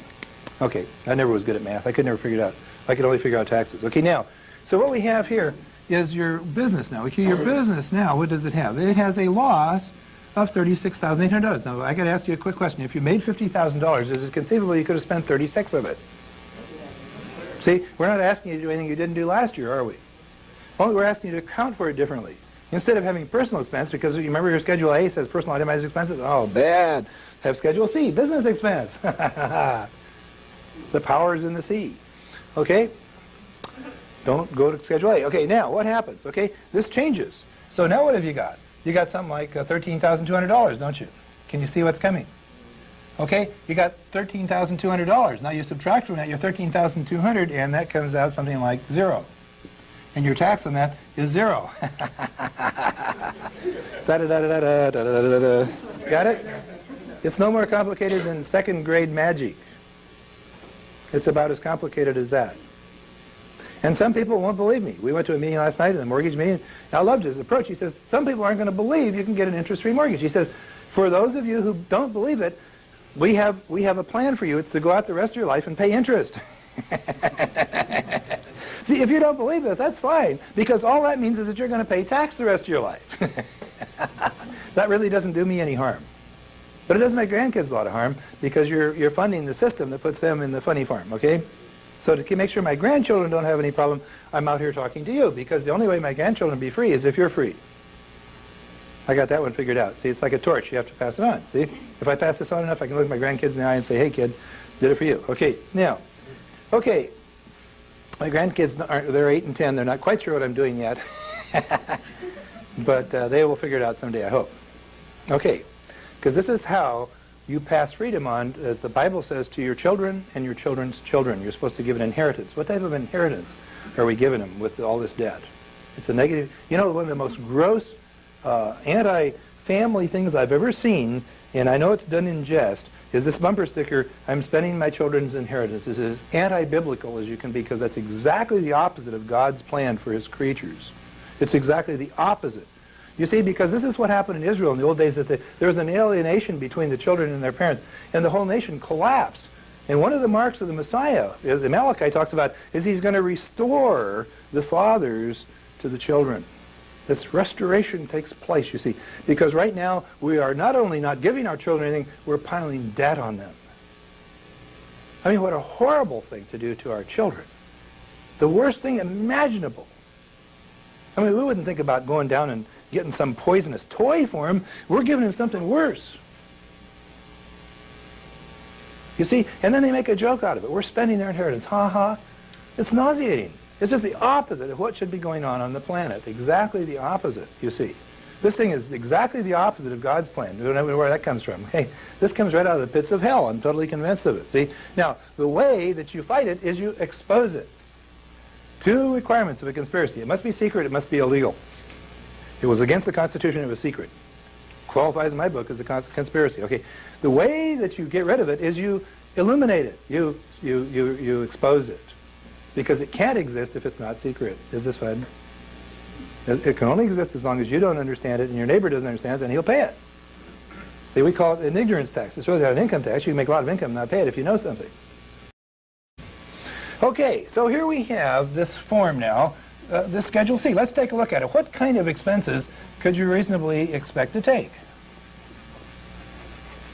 Okay. Well, if we ever get this board erased, we'll get into that subject.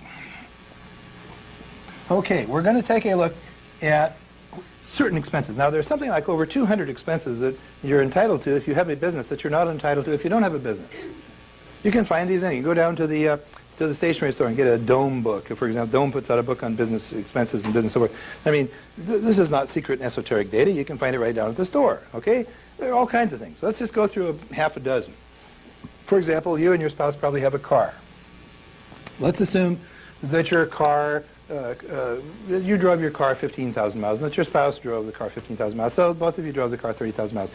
Now, one of the things important is in 1967, the Supreme Court came down with a decision that said that they could not determine what a part-time business was. Because if you're in a business all the time, because a business is an entity. It's a legal entity. For example, does anyone here go to a part-time church? Do we have any part-time Christians here?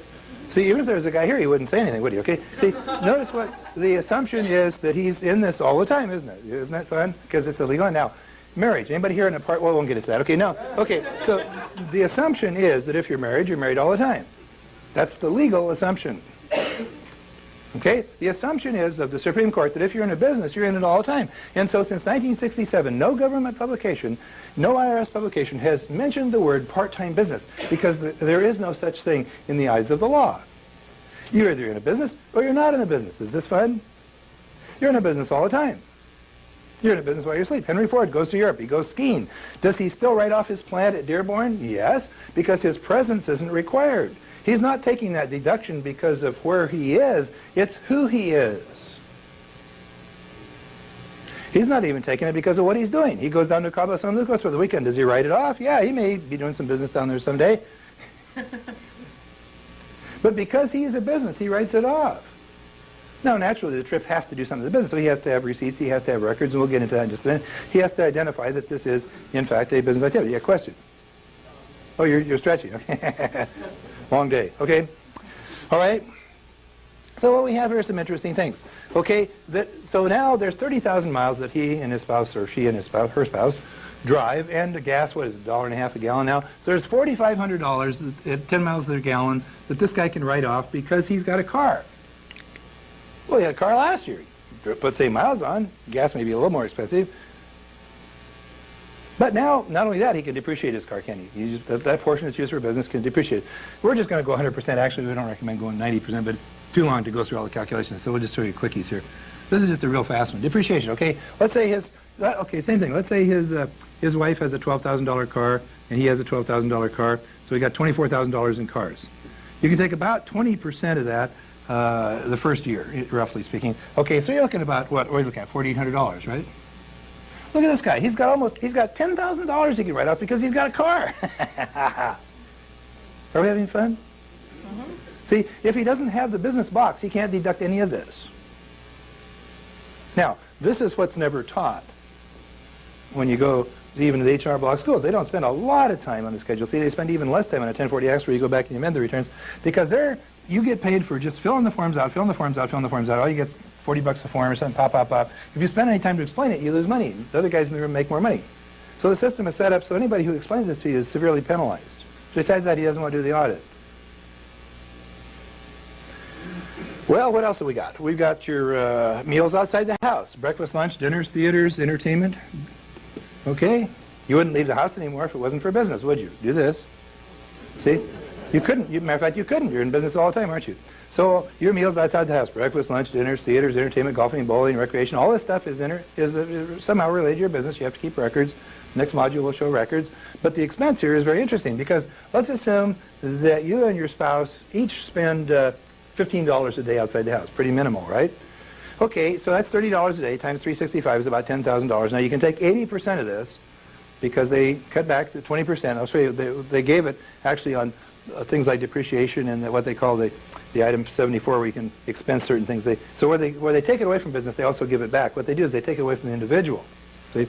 Okay, so entertainment would be $8,000 because you ate food outside. Well, you could also write off if food inside the house were used for your business. That would be a write-off. Well, everything you're doing, everybody's over there seeing you.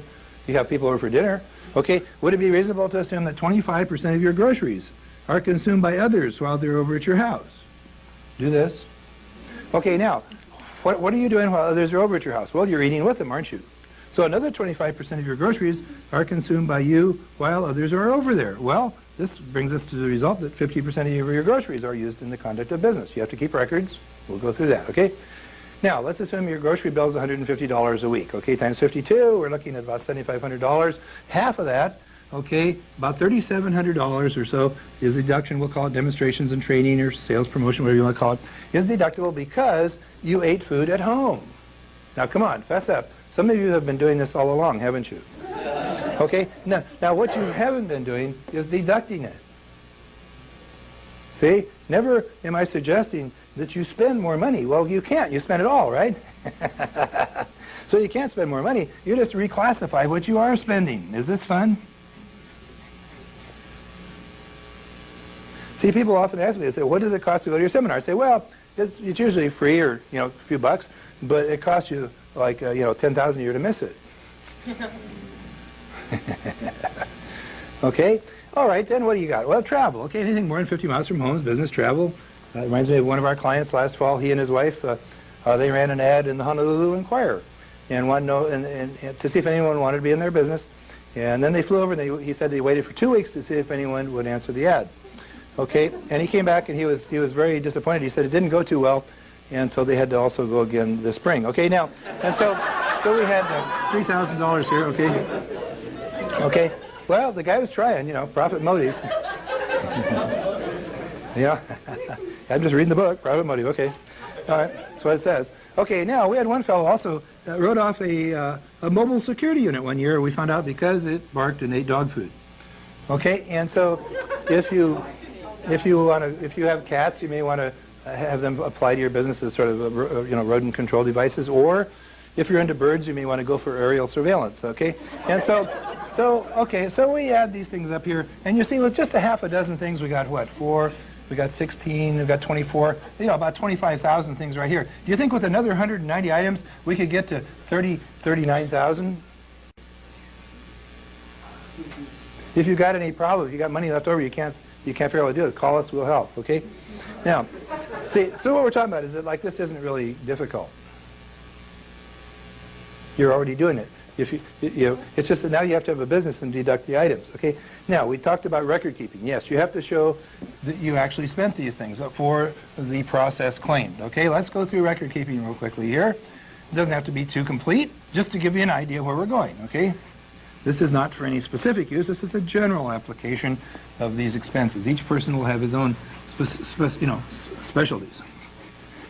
Okay, this is getting harder. Okay.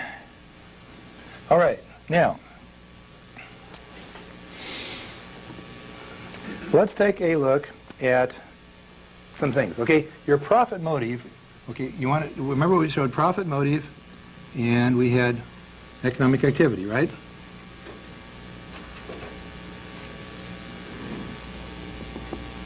Okay. Now these are the ways in which you spend your money. Is that correct? Now, profit motive, economic activity is going to show up as how you spend what? How you spend your money, right? So this is your money, is that right? And profit motive means that everything you do all the time is for business, so this is going to be your time, isn't it? So here's how you spend your time. So you're going to keep track of two things now, money and time. Now, you will not have to spend more than 3 or 4 minutes a day on this. 4 minutes a day will be max. If after a month or so you work on this, you find that you're spending more than 4 minutes a day, give us a call, and we'll give you therapy. Okay? Because it won't be a bookkeeping problem, it'll be a mental problem, okay?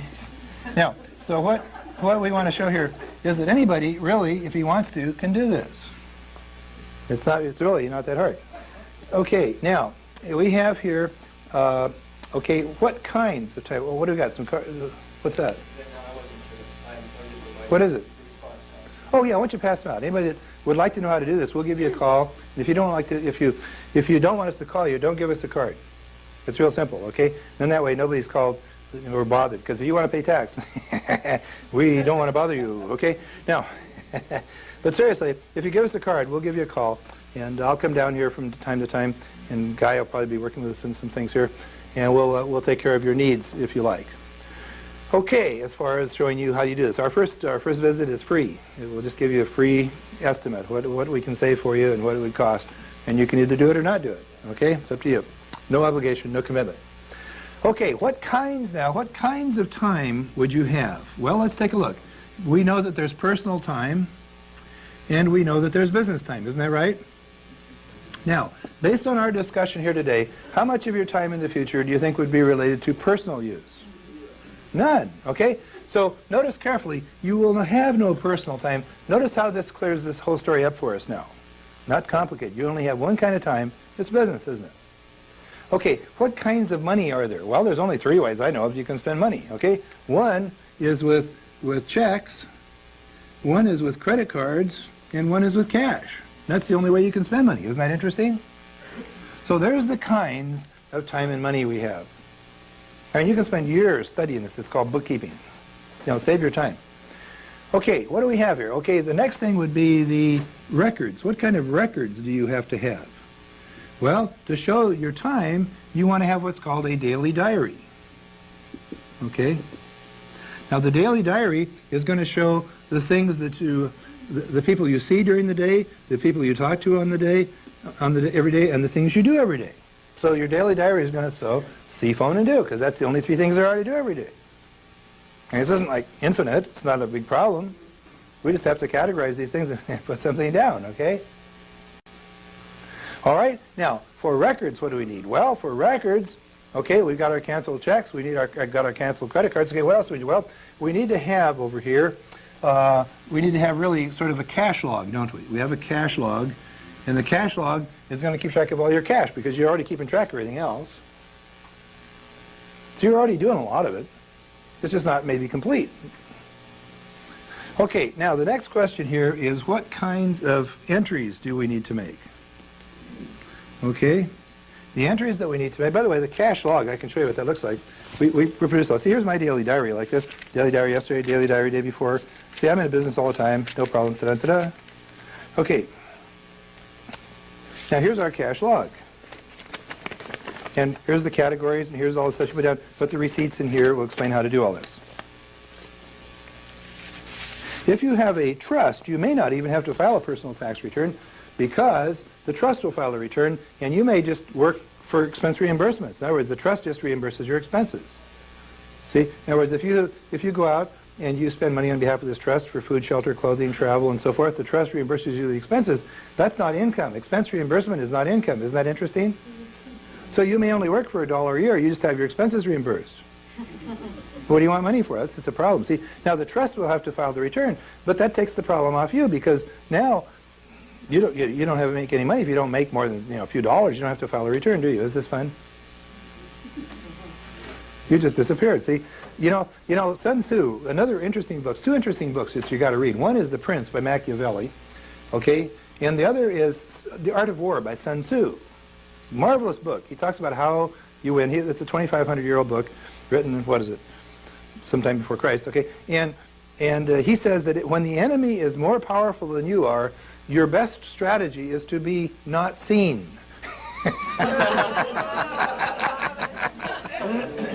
You can't beat his logic. I remember one time when I was drafted back in the early middle 50s, and we ended up at Fort Ord. And we had a big old black drill sergeant that came out 4 o'clock in the morning, standing out there in the misty rain under the lights. And he says, I've been in this army 27 years. He says, every one of my buddies is dead, been shot by the enemy. And he says, there's only one reason I'm standing here. I remember this. I remember every word of it. It's 4 o'clock in the morning. You don't forget it. He says, it's because in 27 years of fighting, he says, the enemy never saw me. He says, young troopers, we have 16 short weeks to learn this. Because that's the only thing that's going to keep you alive.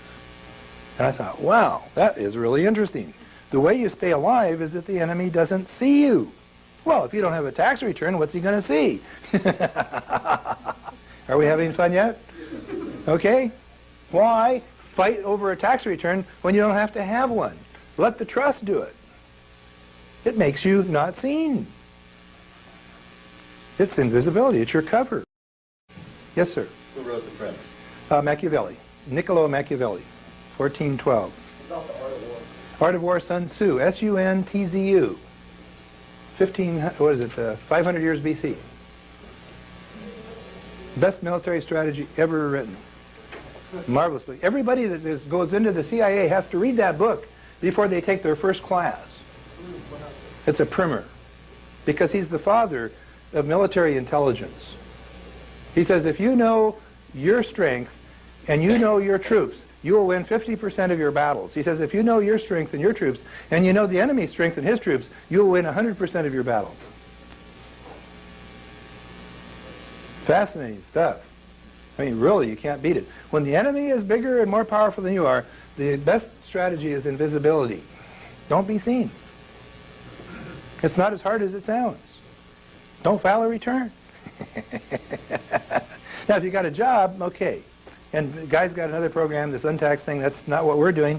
We got a sort of a moderation of that, or I should say a modification of that, okay? And, there's a lot of ways to skin the cat. If you don't like one program, you might like the other. It's a free country. We don't have a monopoly on anything. Okay, you may even like somebody else's plan. Just all we're doing is giving you the necessary information so that my grandkids don't live in slavery. That's why I'm here. Okay. And the only thing that's going to protect them is you. Okay, because if you live in slavery, then it's going to be harder for them to get out of it. Okay, and we don't want to pass the system on to them, do we? Okay, entries. Okay, as far as your time is concerned, okay, you want to put down the name of the person that you're with, the relationship that that person has to your business, and the reason why you had that meeting. Sales, promotion, you know, consulting, whatever. And we'll go through this and we'll explain. As a matter of fact, we'll even give you a 3-month supply of record-keeping materials absolutely free when we see you and show you how to do all this. No cost. If you don't want to come in, don't come in. You can keep the records anyway. Okay, as far as the entries now over here are concerned, you want to put down the date that the money was spent, the amount of money that was spent, who the money was paid to, the category that it was paid in, and the receipt. You always want to get a receipt, no matter what. The receipt is the thing that proves that you had the expense. Okay?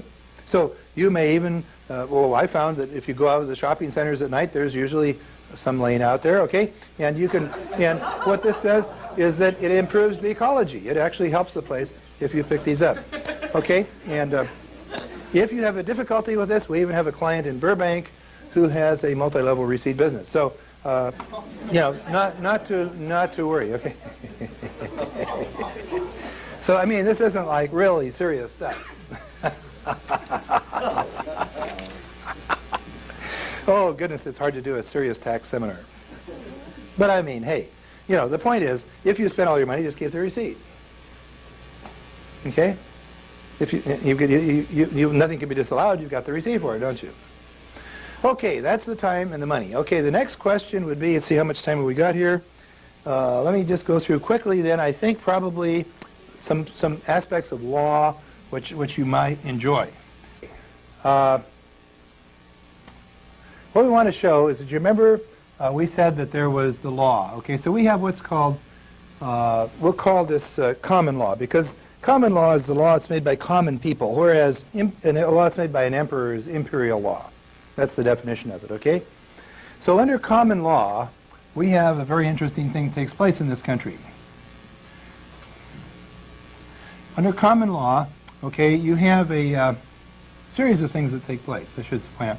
You've got the law that's actually made by the legislative branch of our government and signed by the president, don't you? The executive branch of our government. Okay, and I guess I really don't need that top line to go clear across there. We'll make it like this. Okay, now you have, after a law is made, it's made into what we call a code. There's military codes, insurance codes, tax codes, all this. That's done by legislative analysts within the legislature, okay? And then, if you don't like this, you can go to court. And you can maybe have a judge hear it in a judicial case, or you may even want to request a jury. So you can get a jury trial. Okay, so this is the way our law works. This is set up by the Constitution, because that's, you know, that's what we learn, 8th grade civics class, that's what we learn, right? Common law. The problem is, only 5% of the people, when it comes to taxes, are ever participate in this. The reason is that it costs you somewhere around $250,000 to complete this process. Okay? And so, not that many people want to spend that kind of money on their tax. If you're talking about actually going to a civil case, getting a jury trial, so forth and so on, you're talking mega bucks. Okay. So what people do is that they opt for what we call imperial law. Okay, an imperial law over here has an interesting thing. They have what's called a interpretation. Remember that? Remember we had two things, the law and the interpretation of the law. Remember we had two things, money and a note. The old America had money, the new America has notes. The old America had law, the new America has interpretations. See, think, you know, two Americas, okay? Now, what do we have here? We have a regulation. The new law is a regulation. The interpretation, I'm sorry, is a regulation. And if you don't like the regulation, you can have a hearing. That's called an audit or an appeal. It certainly sounds fair, doesn't it? Okay, until we look at it a little more closely. And we find, if we look at it closely, that, for example, the interpretation was made by IRS. And then we take a look at the regulation, and we see that the regulation was written by IRS. And then we go to the hearing, and we find, oh, the hearing is conducted by IRS. And this is a surprise now. The next part you won't expect at all. The IRS usually decides that its interpretation was correct. And what do they say in the cartoons? That's all, folks. The only way you can change that is to go here. You got an extra $250,000 just kicking around? No problem. Or you can go to a little court that they design here called tax court, which is really supposedly a legislative court, which is not a judicial court either. There's no jury. Remember King Charles got his head cut off? No jury. Star Chamber Court, that's what tax court is. Okay, not too problem. See, these problems have all been solved. And when you take history, you realize they've been solved. That's why you can't have the history. Oh, boy. All right, so what happens here? Well, you go down here to your tax preparer or whatever it is, and he doesn't tell you all this, does he? Isn't that interesting?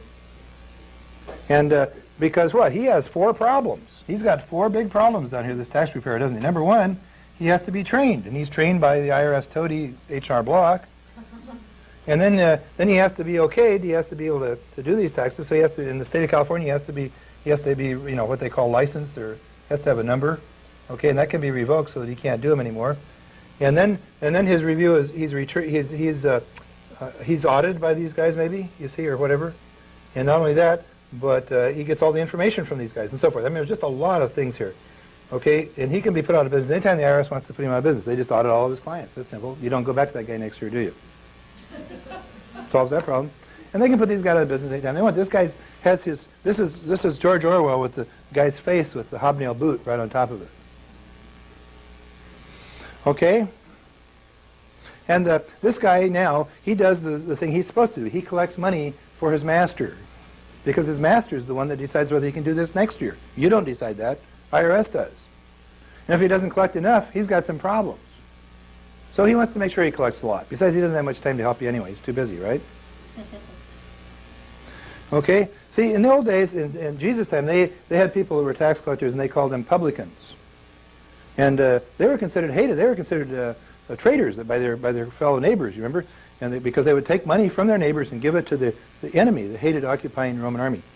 And of course today these people are called Republicans. So anyway, so as we go along, we find that, okay, if we're waiting for someone else to solve this problem, we'll wait a long time, won't we? Because nobody's going to solve this problem for you. But you can solve it for yourself. Got it? The control is inside. I just hope that if there's anything you remember tonight, that you're in control. Because with the information, you're in control. The IRS is second fiddle compared to your power. This is important to remember, okay? Now, so what you're doing now is that you have to maybe take this guy to court. Now, there was a case like this up in Morgan Hill, California, a few years ago. There was a dentist that did for years and years and years had a business that lost money. So the IRS came and visited him. Could you tell us something about this business? He said, yes, I'd be glad to. He says, come and I'll even show it to you. So he went out behind the house into a barn, and he said, see this horse? And they said, yeah. He said, that's my business. And they said, that's your business? And he said, yeah. He says, actually, it was a terrible thing happened. He said, 14 years ago, I bought 2 horses, and I was going to raise and breed horses. But he said, a terrible thing happened. He said, the first year, my stud died. And he said, I had all this money wrapped up in this big breeding horse, and he died. And so meanwhile, I've got this mare on my hands. I'm trying to save enough money to buy another breeder, and I just, I haven't got it yet. So meanwhile, I'm writing off all of the food, shelter, land, and everything for this horse. And they said, well, we have this little regulation that says if you don't make a profit in 3 out of 5 years, then that's a hobby. And he said, gentlemen, he says, I don't understand. This couldn't possibly be a hobby. And they said, why not? And he said, because I hate horses. And so they said, well, no, we're not going to buy that one. And so they disallowed his horses as a hobby. Well, he ends up taking it to the Supreme Court in 1981. Okay, he took it to the Supreme Court. It appears in the front page of the Wall Street Journal finally because he'd already gone to IRS audits, 3 of them. He'd already gone through tax court. He'd already gone to federal district court. He'd already gone to courts of appeals. See? This guy kept losing. See? And finally he gets up to the Supreme Court. And then the Supreme Court said, well, it would not be reasonable to assume that a man for 14 years would get up every morning and shovel manure for a hobby. And so since there was some work involved, therefore it wasn't a hobby, it was a business. And whether he made any money or not isn't incidental because they went by the law. Notice they didn't go by the interpretation.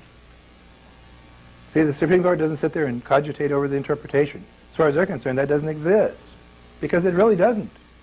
It only exists in your mind. It's a mind trip. It's psychological warfare. That interpretation really isn't there. See, isn't this fun? Okay, now, because you're going to go here.